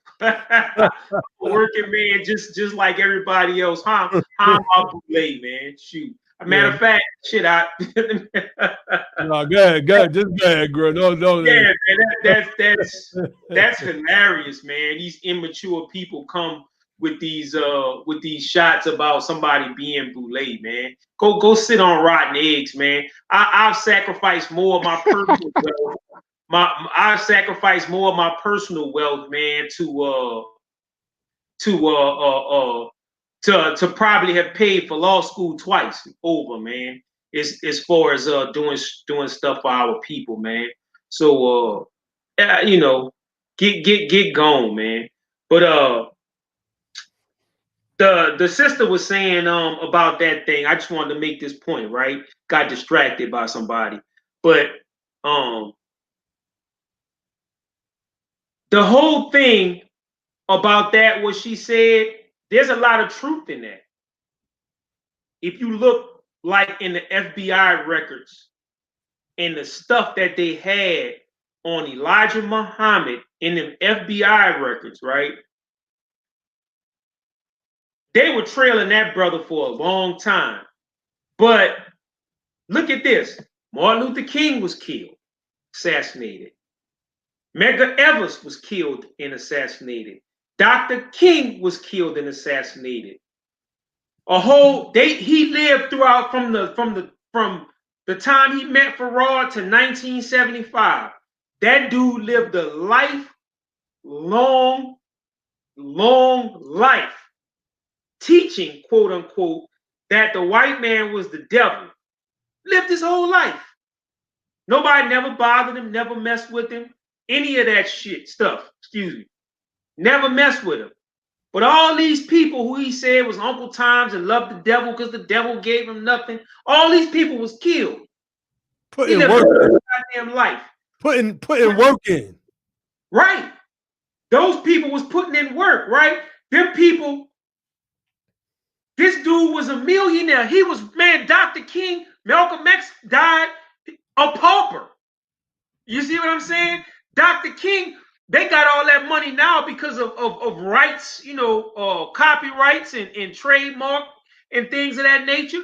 But his family was poor. I think Harry Belafonte was helping taking care of them when Dr. King died. These people died paupers. This cat, man, died a multi-millionaire. And not only did he die a multi-millionaire, this son of a bitch was so selfish that he died, right? Intestate.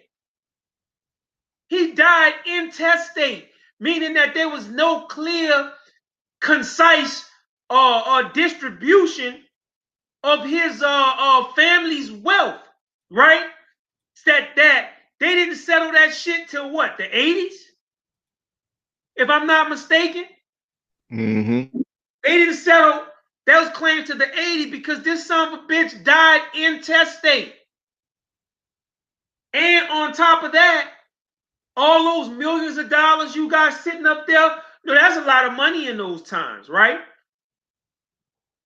That shit was supposed to not be the wealth of his goddamn personal family and his children, the legitimate ones and the illegitimate ones. That wealth was supposed to belong to the membership. That's just like me being a pastor and dying, right? Of a mega church, and all the mega church wealth go to my children. It's the same goddamn thing. So, you know, I just wanted to comment on that, what that Sister Purple Glitter put up there. Excellent point. Yeah, you could come in, Ali. I want to say this, right?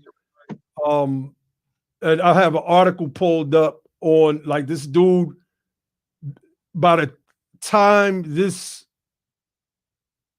case reaches the courts, Elijah Muhammad's net worth is, even after death, 5.7 million. And Grimm is right, he died intestate. He left no will, so there was just a bunch of confusion. And, you know, one article, it showed that the money was supposed to be split up among his children. It says, however, in 1982, Cook County Judge Henry Budzinski ruled that the money was given to Elijah Muhammad for his personal use and should be turned over to his children, with the interest accrued after an appeal. Some resigned. So that was the ruling. And then it was turned over. Waruddin Muhammad, Muhammad's eldest son and the new leader of the religious group, which is now called the American Muslim Mission, maintained that the money belonged to the organization. So I don't know, and because I'm familiar with the story where the courts ordered the money to be split up among the children. This is a newer story to me, and I just literally just seen this one as we were on the air. But either way, this man was worth 5.7 million at the time. So, you know, just to go to Brother Grimm's point, and Ali, I want you to come in, but I want to address something real quick, bro. I want to Dr. Britton 89's comment. Okay, he said this. He said Dr. King was 100% wrong, bro. Integration did nothing for us, while Elijah's plan for us would have gave us self-autonomy. So Ali, you could definitely come in on this. Let me say this, right? Dr. Britton 89. I couldn't pay you $500 to make a case, a sound enough case, that would prove that Martin Luther King Jr. was wrong. Martin Luther King, integration wasn't the goal of Martin Luther King Jr., first and foremost. Economic inclusion was the ultimate goal. What you all call integration was simple rights. Why can't I go in a restaurant and have a cheeseburger, fries, and milkshake like everybody else? Why is it that I could work downtown being a busboy, a bellhop, a cook, or whatever jobs, quote unquote, Negroes had at that time, but I couldn't rent a hotel downtown. I couldn't eat at any of the restaurants downtown. In fact, they didn't have any of that stuff in any of the neighborhoods where we came from because we were locked out of that wealth. They made sure that we had nothing. And what we did have, they made sure they took from us. So when you say that Dr. King was fighting for integration, you're wrong, and you don't understand what Dr. King was doing. So I suggest you read the book, Where Do We Go From Here? Chaos or Community, so you can get it right. And before you come in, Ali, I want to address this second point. He said, while Elijah's plan would have gave us self-autonomy, Dr. King was instrumental in getting the Civil Rights Act passed, the Voting Rights Act passed, acts of legislation, local levels, Dr. King boycotts, bus boycotts, etc., etc. Dr. King was in them streets. Dr. King was more radical than Elijah Muhammad was. Elijah Muhammad was about rhetoric, fluffy rhetoric. Exactly. Let's keep it official. Because when the brother got killed, the Fruit of Islam brother got killed in Los Angeles, Malcolm was already on the way. He was already putting plans in to retaliate.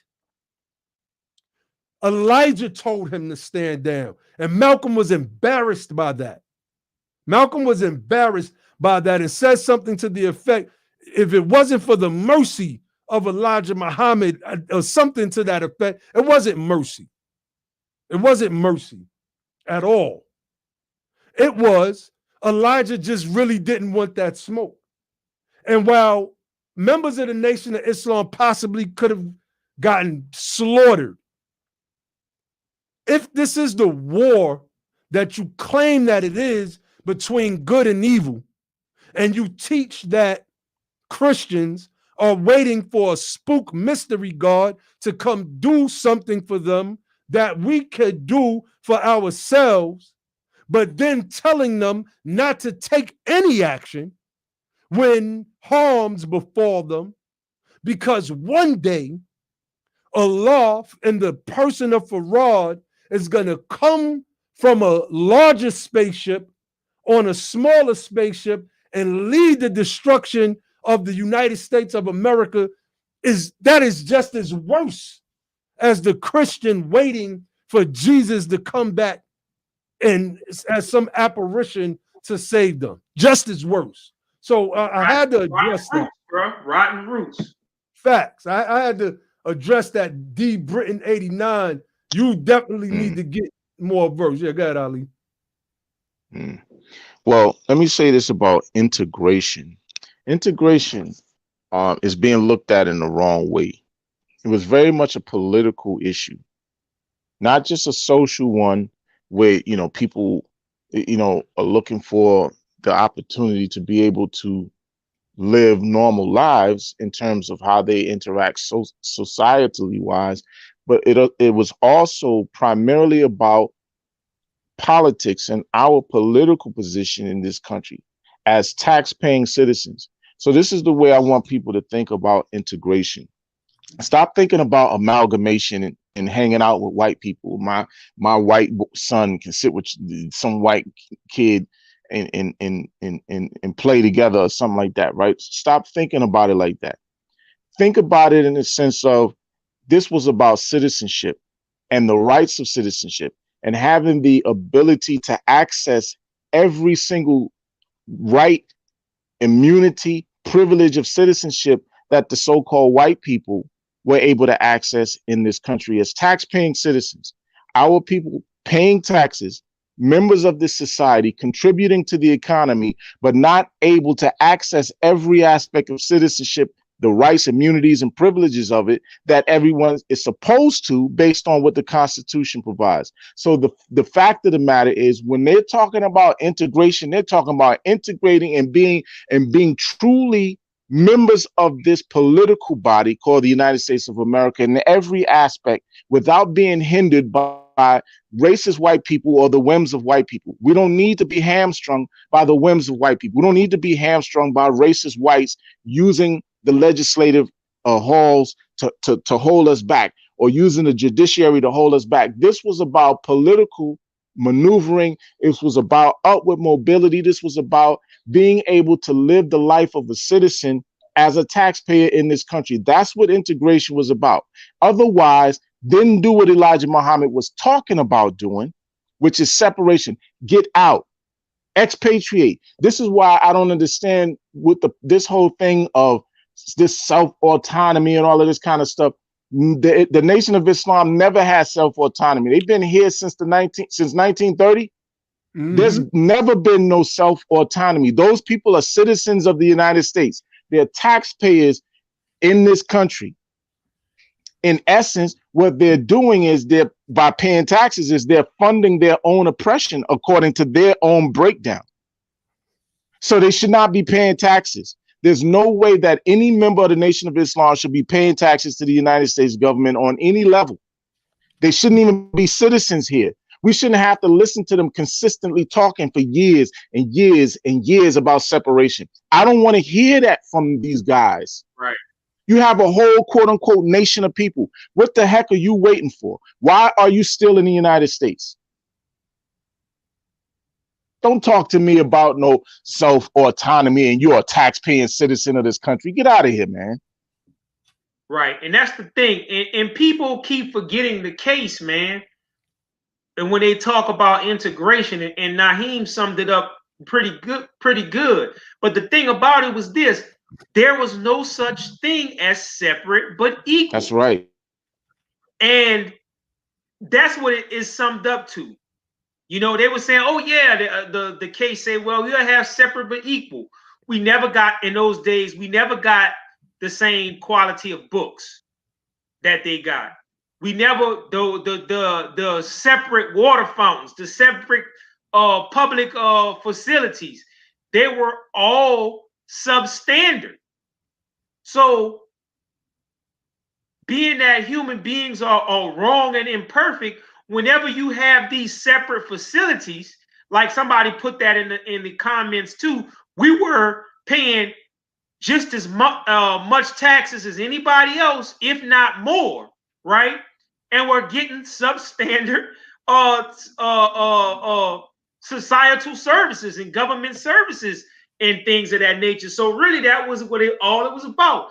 We proved that's why those acts were passed that Dr. King and others were pressing before and after that there was no such thing as separate but equal, because some shape, form, or fashion, they were going to find a way to make those services substandard for us. So that was obliterated with those acts, that everybody got the same thing, everybody got the same rights, everybody got access to this and access to that. Let me say something else too about the whole people were saying that, because we talk about this too, Ali. Everybody say that we were better off in segregation, right? Nonsense. Because, you know, we had our own little, our own little towns, and people had more businesses. Those businesses in those towns and the great thing, don't get me wrong, but I don't want nobody to misunderstand. That was beautiful what the people had did with Black Wall Street and other little areas or whatever that we had occupied, right? But when you say we was better off, we were surrounded. We had our little oases. That's all they were. In the grand aspect of this whole thing, right? They were little oases of peace for us. And that at some point we had hit the ceiling of progress. in those things. And a lot of those businesses anyway, it popped up out of necessity because we couldn't get the access to this without being crowned on our head by some white man walking down a block or some stuff like that. So all of that stuff, man, had to be obliterated because at a certain point in society, we had reached the ceiling of how high we could go. Our children, or I should have said their children, back in those days, had reached the ceiling. Sometimes in some of those societies, right, communities rather, if you became a preacher, you were successful. Y'all understand what I'm saying? If you reached a manager on your blue collar job, you were successful. So the ability of our children to rise higher than us had hit a ceiling. So all that stuff had to be abolished. Man. Access to schools, education, healthcare, all that stuff had to be abolished. So when people say that we were better off in segregation, that's nonsense. Particularly when we built this demonstration, when we built this country, when we fought every war and assisted in the victory of every war that this country got into from its inception till today. Facts. So, you know, I'm glad that we were able to get on here and do this. Oh God, some of these comments is crazy. But we needed to, you know, and people will feel some type of way, and we're fine with that. A lot of those guys in the Nation of Islam, they know who we are. So many of them won't have the discussion or a debate with us about this, and I don't care what the topic is, because they feel that we come from a superior position. I used to believe that Elijah Muhammad and the Nation of Islam was set up to drown out the Moorish Science Temple of America. That was my belief. I obviously couldn't prove that, but up until the 1950s, I want to say 1951, the Nation of Islam used the teachings of the Moorish Science Temple of America. Facts. They took the name Noble Drew Ali and the Moorish Science Temple of America out of their teachings, and they used those teachings up until 1951. So, you know, it is what it is, and you know that's a part of the way of how I felt. How do you have a movement? And we're gonna do a breakdown on the Moorish Science Temple of America as well. Fam, we got some critiques for Noble Drew Ali too. We got some critiques. So, you know, don't sit around all my Moors that's like, yeah, I'm glad they going at the NOI. We're not going at them like that. It's just a critique. We found some things that we, after further examination, vehemently disagree with in the teachings of Noble Drew Ali. It was one thing in particular that really, you know, got us like, hold up, nah, that ain't right and exact. That's not right and exact. And I can't wait for us to do that. We might actually do that this Thursday. I'm not sure yet. But I mean, look. Whatever day it is that we do it, Grim gotta be on. Oh yeah, Grim. Yeah, we gotta get that. Man, we gotta check that schedule.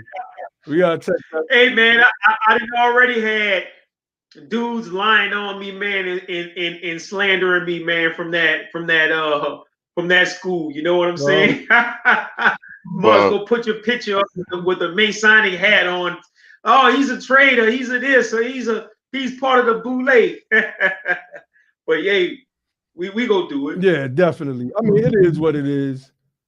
It is what it is. I don't know. We need to just. I'm gonna just get the call-in feature, because I see a lot of people that ask. Maybe some people feel a certain type of way of jumping on live, and who knows what's going on, man. You know, sometimes we got to get dressed up and throw. You know what I mean? A lot of people ain't just gonna be like, yo, let me go get dressed up real quick just to jump on camera. You know, a lot of sisters might not want to do their hair. So we're going to eventually get the call-in feature so people can call in and ask their questions. But I wanted to do this tonight because, you know, we got Rahman Abdullah in the chat. He was on the left. Hey, so, look. Matt, when you done, bro, could I address that? Because I had to get off the other night. Okay, yeah. He's trying to go at your neck. I just want to say, if we don't eliminate and if we don't eliminate a certain way of thinking, and in order to eliminate that thinking, we have to first evaluate it. I remember brothers, you know, one of the brothers in the Nation of Islam, I respect as a scholar, and Wesley Muhammad, you know, they start going at Dr. Sebi because Dr. Sebi went at the how to eat to live. Like one thing we could say is at least Dr. Sebi had testimonies. Dr. Sebi, there are people that have, to some extent, cured themselves using Dr. Sebi's diet. Some people, I've known some people that said it didn't work. I've gotten some stories from the Dr. Sebi diet that I don't share on air. Not only didn't work, but made them sick. Yeah, it made them really sick, really sick. So, but we can look back and see how Dr. Sebi's diet was good for people, and how it's good, is vegan, is non-flesh, et cetera, right? Well, we can't say that for Elijah Muhammad, how to eat to live. I think Elijah suffered from, what was it, asthma later on in his life or something like that. Some type of breathing, right? Farrakhan went and had, what was it, prostate cancer? Cancer. Yeah. And he let the very white people, my brother Grimm brought that up, the very white people that he went at, he let them operate on him. Dr. Sebi was critical of Farrakhan. I remember the video. Dr. Sebi was like, why wouldn't you come to me knowing that I was a student of Elijah Muhammad so that I could start the process of curing you of your prostate cancer? And then you go to those white men that you talked about and ridiculed for all of these years just so they could cut your nuts off. That's what Dr. Sebi said. Say, bro, I don't mean to laugh. No, I feel you, but no, go ahead, bro. But yeah, you know, that's the bottom. And I want to tie that into the conversation too with Brother Ankh last night when Abdul, whatever his name is, Rahman, I don't know the brother name, I'm not being disrespectful, but when they was talking about vaccines, and the thing about it is, not now they talking about, don't put that poison in your body, don't put that poison in your body. But when Minister Farrakhan was about to die, right, and he knew he was sick from this cancer, he wanted everything of that he thought was available to him to live to extend his life, regardless of How to Eat to Live book, right? They had the How to Eat to Live book. He got the prostate cancer. He let those people put them irradiated seeds in his body, and now he walking around with a colostomy bag under his suit.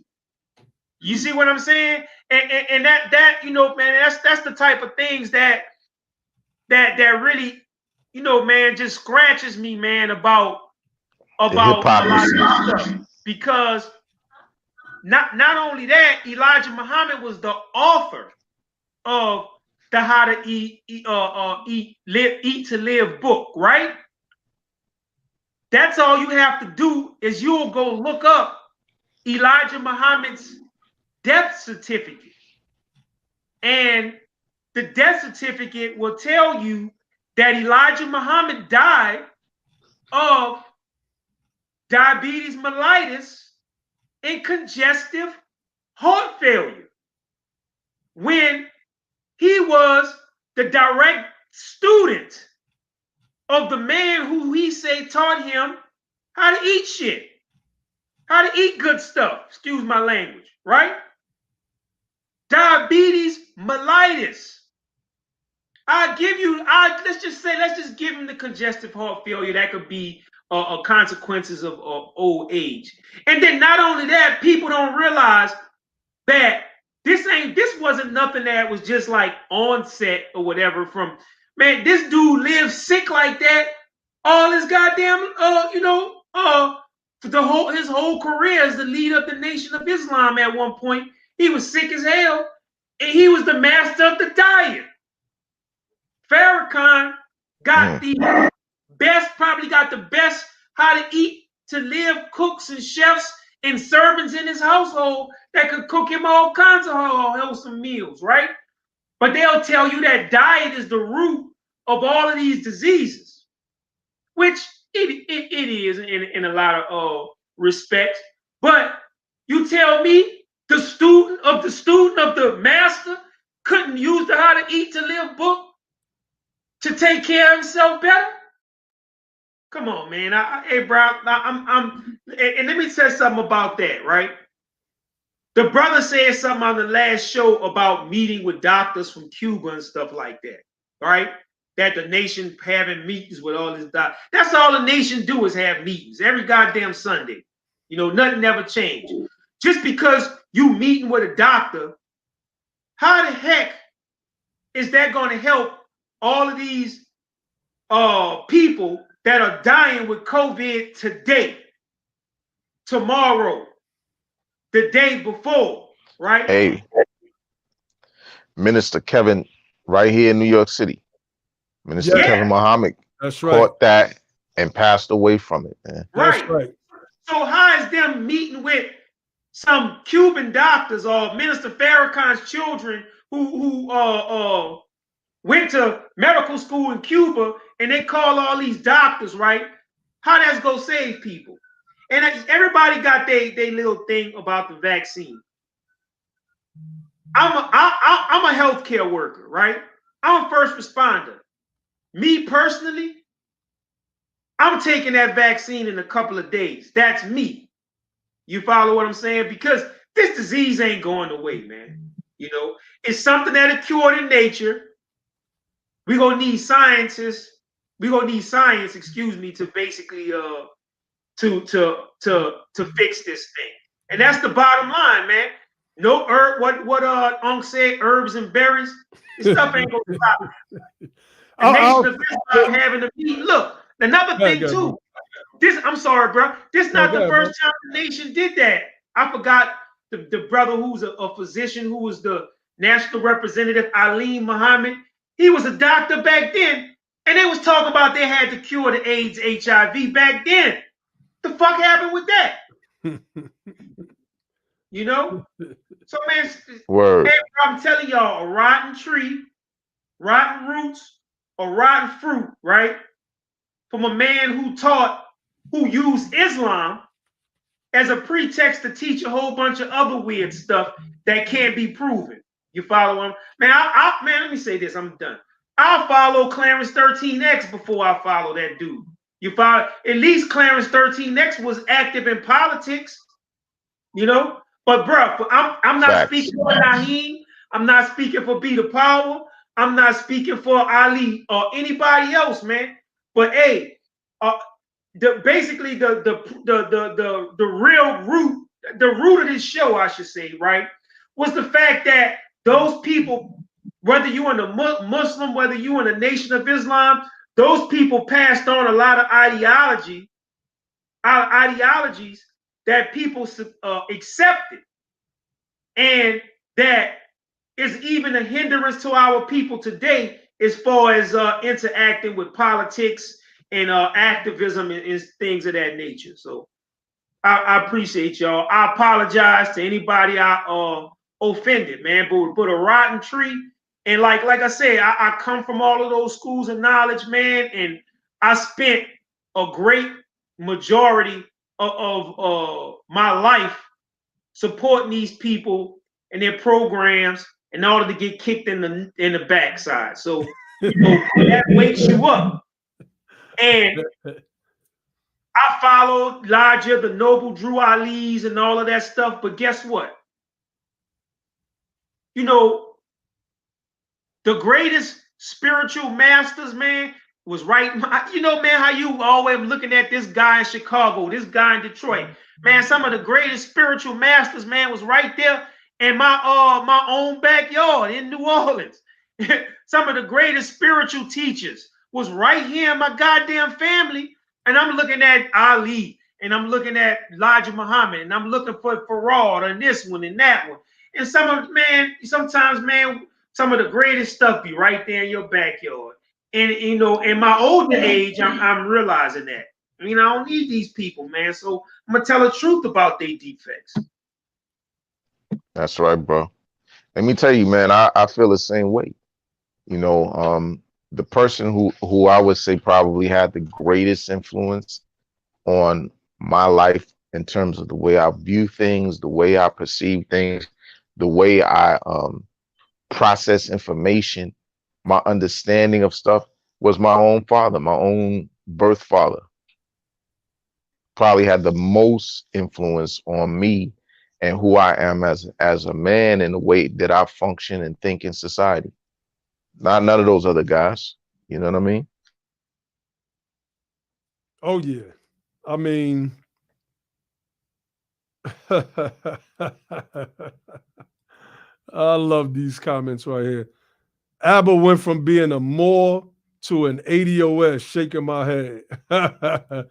Like, people are just... They didn't appreciate you when you was a Moor. So what the hell they weren't about? Why they care? When I was screaming Moor at the top of my lungs, the comment was, Abba went from being a 5%er to a Nuwapian to a Moor. Man. Yeah, but you're looking at a comment from a cartoon character who doesn't even have a name. He thinks his name is Autochthonous One. You know what I'm saying? Right? This dude got a cartoon character. Right. And couldn't really tell you what an autochthonous one is and how he's that. I bet you he couldn't come on here and give you an explanation for it. And the bottom line is this, bro. A lot of these people, man, have inferiority complexes. And let me say, bro, you wasn't just screaming more from the top of your lungs, right? You produced a body of research and work that them evil, wicked ass niggas, excuse my language, is still using to this day, that they won't even give you credit for finding. So, man, I hope them niggas rot in hell, man. That's just the bottom line, that they deserve it. Those people, bro, and them kind of schools of thought, like the autochthon, indigenous people, the this, that, these little bogus little side groups that's not, man, them people evil. They evil, man. And if you accept that information and start to accept that stuff, telling you that stuff will ruin your life, man, if you don't get mature enough to pull out of it. That's a fact, bro. Fact. So, I mean, I'm about to. We've been on for 2 hours, so we're not gonna have that conversation right now or talk to this one. But but you're right, Grim. I definitely put out a large body of work, and some of my works are cited in books and scholastic treatises that can be found in textbooks, in books that are in universities right now on the experiences of African Americans with westernized Islam. And we, you know, after a while, as the lessons say, the wise man seeks for his own approbation, his own approval. And once I got to the space where I didn't have to impress nobody, I just had to do the work because I knew what I was doing it for, then the rest of that stuff just rolled off my back, man. Right. All Let of me the add things- something real quick Yeah, bro. about what the autochthonous one said, right? Mhm. Because I know we you know, this has come up before and we've talked about it on here before. Noble Drew Ali said something about the Europeans paying for what they did to our people during slavery. Said the European was going to have to pay for what he did to our people during slavery and pay in compound interest. That's So right. Noble Drew Ali, born in the South in the 1880s, understood what being a descendant of slavery was.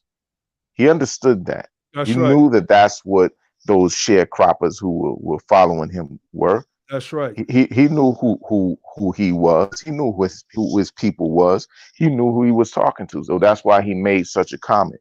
So don't think that because someone understands the ancient history of the Moorish people in Africa and how it connects to African Americans, that they don't also understand this American history in terms of our slave ancestry. You're talking about different aspects of history dealing with people who have a lineage that goes back through time. So that's all you, that's what, doesn't matter what name you, what ethnic name they may have been called in Africa at a certain point. Here, we know that African Americans, Native Black Americans, American descendants of slavery, we know that part of our history here, a major part of our history, is that of Negro chattel slavery. We know that. So it doesn't matter if we call ourselves Moorish Americans. Many Moorish Americans are descendants of slavery. Many of them are. And let me go back. I think Noble Drew Ali made a statement saying that were they this or were they that when they were brought here in such and such date. So a lot of these people with this talked on or whatever, or what, you know, Noble Drew Ali back then had no clue of what some of these people are even talking about in that regard, man. Because that, and we talked about earlier, like in the old Moorish Guide newspapers, and we got copies of them. They was talking about slave traders like John Hawkins and stuff. So obviously, those early people that they called Moors back in those days, in Noble Drew Ali times, I mean, believed in the transatlantic slave trade. Exactly. And here you got these clowns, you know, goddamn Ronald McDonald people, you know, big ass feet. Hold about on, Grim. I can't see the autochthonous one in my live chat, but now he's starting to get disrespectful. Mods, I can't see him in the YouTube chat. I can see him on the StreamYard chat. Can y'all block that guy from the channel? He's just being disrespectful now. I mean, he obviously doesn't want to have any real conversation, because I was going to invite him to come on one night, and you know, it is what it is. But I wrote a book on Prophet Noble Drew Ali and the Moorish Science Temple of America. My book is cited in books. My book is cited in books. So it is what it is. It is what it is. Just block that guy from out of here. We could build, you could disagree. We don't care about that. But when you start just getting disrespectful, I mean, come on, man. Yeah, I mean, he went left, and you know, that's what tends to happen when people don't really have an adequate response for what you're saying. The reality is many Moorish Americans have slave ancestry. That's just the historical fact. The man saying the European was going to have to pay in compound interest for what he did to our people during slavery means that he understood that this was an institution that had a major effect on shaping our people and the quality of lives that we were still living at that time when he made the statement, and even until today, right? We're still talking about the institution of Negro chattel slavery and how it affects us today, the trickle down effect of it.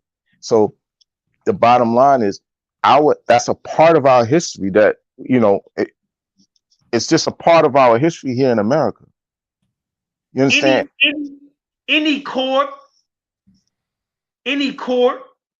or any legislative body, they're not going to even address the issue of some extinct bones in the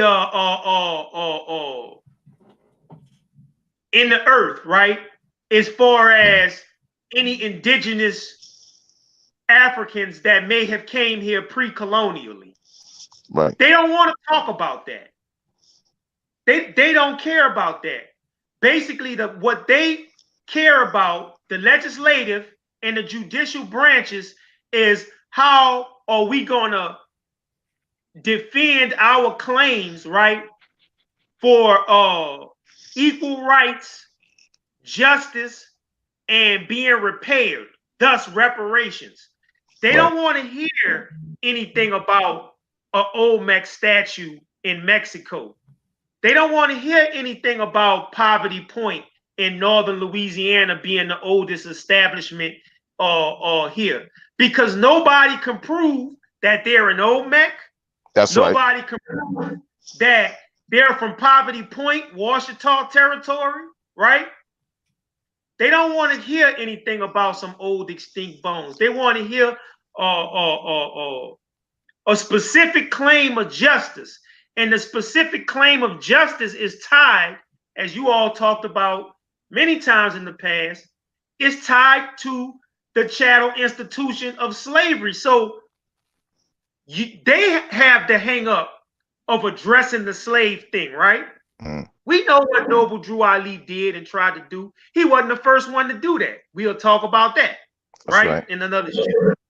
But the thing is, in order to get that claim of justice, you can't say that you weren't dragged over here across that Atlantic Ocean and put into, you can't say you was already here walking down 3rd Street 1,000 years ago.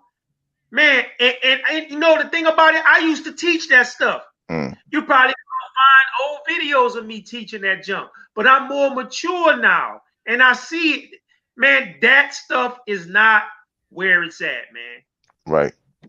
And like we've said in the past, we need to go, but like we said in the past, and we've discussed this with Dr. Darity, we've discussed this with other people, Brother Otis, and amongst ourselves.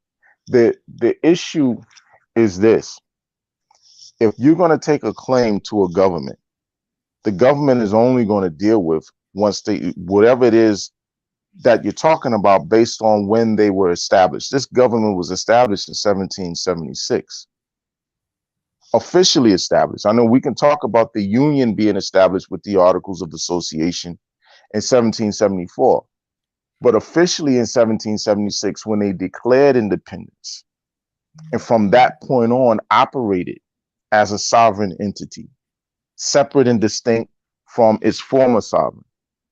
Once they did that, they had every opportunity, because slavery had already existed in colonial America. But when they declared independence in 1776, that then was their opportunity to do right by the people that they classified, called Black and Negro and colored. They had the chance from that point moving forward to this time to do right by us, but they never did. They never did. So our claim is with this body politic called the United States of America. And the fact that a segment of the population in America was not protected by this government, who we've shown from 1776 or 1774 on, we've shown loyalty to this government. You understand? That's what our people do. And citizenship is largely based on loyalty. It's largely based on loyalty. That's right. Allegiance. Allegiance. So our people, once severed from their countries, their kingdoms of origin, countries of origin, whatever you want to call it, the next generations have allegiance to this country. And they showed it through actions of people like Crispus Attucks on forward. Many of our people showed allegiance to this country in many ways by fighting in every single war, right? Participating in society in many ways, just as any other white person did. Everybody wasn't a slave, right? You always had free blacks, free Negroes, free people of color. You always had that segment of society. Not saying the majority of us were black people were that, but you've always had that. You've always had people who participated in society as real members of society, until white people started to diminish their capacity to do so. But the fact that, go ahead, brother. Go ahead, Ali. I'm sorry. No, but the fact of the matter is, the slave institution is a part of our history. It's a part of our history, and we have to deal with that based on when this thing became a thing, right? Before it became a thing, it was a bunch of colonies, a bunch of British colonies. So if we're going to take a claim to the United States government, it needs to be based on at least when this government formed up until the point of emancipation, and we're going to deal with Jim Crow up until 1965. That's what we're talking about. It has nothing to do with the Black Mayans and the people on the murals that have braids and the Mayan murals and the Olmecs. It has nothing to do with any of that. They was like, look, they got long cigars in their hand. They smoking blunts, man. And exactly. And like Grimm said, even if, let's just say for the sake of the argument, let's say I had a Mayan ancestor, how in the heck would I prove such a thing? How could anybody prove that they're connected to the Mayans? How do you prove that? How do you prove that you have Olmec ancestry? How do you prove something like that? Right. Why would you even try? Because you can't do it through records. It's not like, first of all, it's hard to find a slave ancestor. Past 1870, it's hard to find any ancestors, oftentimes. Hit that 1870 brick wall, you know what I'm saying? They were before that point, they weren't naming people in the census unless they were free people. It's hard. It's very difficult to find ancestors past 1870. How are you going to find an Olmec ancestor? It's not like, Hey, y'all remember when I found that German soldier testimony during the American Revolution? I think so. Yes, I remember. And the German was saying that during the American Revolution, he now this is not me using the word Moor or what have you. This is what the German said about the soldiers, the quote unquote black soldiers that died in the American Revolution. He said when he walked the battlefields, he said that the ground was littered. I'm not exactly quoting it, but he was saying that the ground was littered with the bodies of Moors. Mm-hmm. And he used, I know what you talk about, and he used that terminology. He didn't say Negroes, but he said Moors. He said Moors, right? So, I mean, it's all the same thing, man. And really, I'm gonna say this, bro, and I'm gonna leave it alone. I wish like a lot of that historical knowledge, man, had remained hidden and remained secret, except for a few people. And even about Black or African pre-colonial history and stuff like that. Here, I wish a lot of that stuff would have remained obscure, in my personal opinion. Here's why. Not to hide the truth, man, but over the years, we've seen what clowns have done with that information.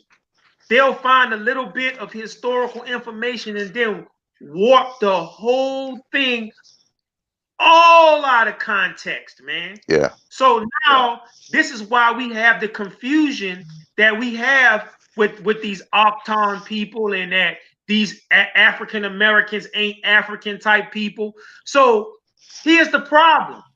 They got people out here seeking for knowledge and light and stuff like that, and they getting ensnared, right, in the misunderstandings and the false information put forward by these people who are dealing with it. Well, you know, a lot of the historic stuff we put out. I'm gonna just be honest. A lot of the historic stuff we put out, but over the years, a lot of people have come and warped that stuff. And here, I'm gonna say this: you talking about you the descendant of an Aztec or Olmec or Mayan, right? Then you say Islam or Islamism, and you say that you are descendant of an ancient civilization that sacrificed human beings by the scores, which is something that's anti-Islamic. Facts. Man, people are clowns, man. And I'm out. Cognitive dissonance. Cognitive dissonance, boy, I tell you. But Ali, did you want to say something before we got up off air? Yeah, I'll just say, you know, good night to everybody. I'm glad that, you know, whoever tuned in. And I hope that, you know, you got something out of it. We're not trying to attack people as much as we are trying to expose certain ideas, certain concepts, certain positions that have been taken over the years that are not necessarily conducive to our moving forward as a group, as a tribe of people seeking reparative justice in this country. That's all we're trying to do is get us on the same page where we understand that, hey, we have to move forward in a particular kind of way. And one of the things you cannot do is avoid politics. Nobody can avoid politics. Exactly. Let me see. Somebody has a question. All right, Brother King, we'll get to that. I'm thinking about going live tomorrow night, man, around 7, maybe 8 o'clock. And I guess we will open it up and have some people come through and have a discussion. You know, I'll definitely check with the bros. But for the orthogonous one, I don't know why we couldn't see him in the main YouTube chat, but I can see him in the StreamYard chat. And I see now, and I can block him and use the timeout feature. So, I mean, he kind of calmed down. So it is what it is. We just don't be disrespectful in the chat, man. We're gonna get you up out of here. You could voice your displeasure with what we're talking about. We don't mind that at all. We don't mind being critiqued at all. But we will give you the opportunity to face us, basically. Face us.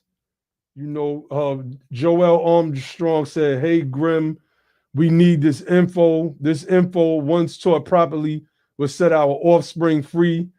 I gotta agree with Joel Armstrong, Brother Grim. My brother Grim, I hope he don't mind me sharing this with y'all.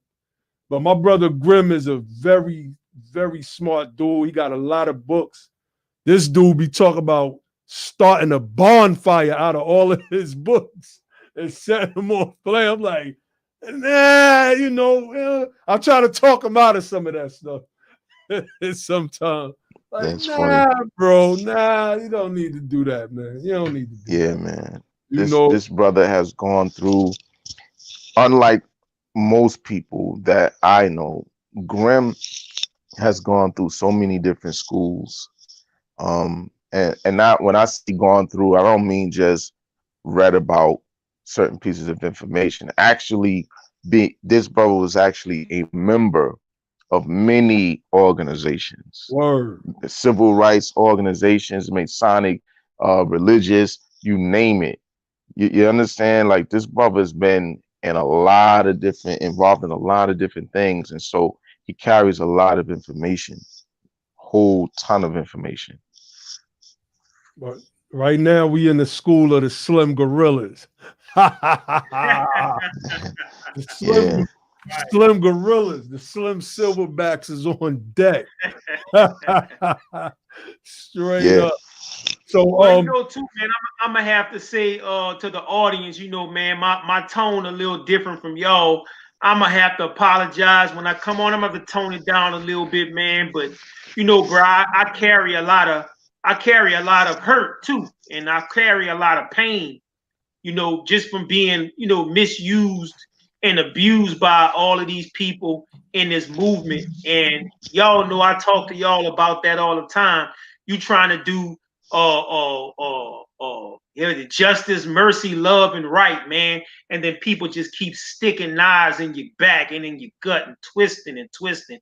And you know, over the years, man, that junk make you a little bit, you know, it makes you a little bit excitable, you know, and y'all know, man, I carry a lot of pain from, you know, particularly, man, with my stint with the Moorish Science Temple and doing incredible works, man, and you know, on behalf of the MST of A and scholarly and otherwise, man, and I'm not trying to put them on the spot, but man, I just got, you know, like the brother say, making a bonfire out these books, because you know, man, sometimes I question myself, you know, what was all that stuff for, man, when you can't even get a mug to get off the damn couch, you know.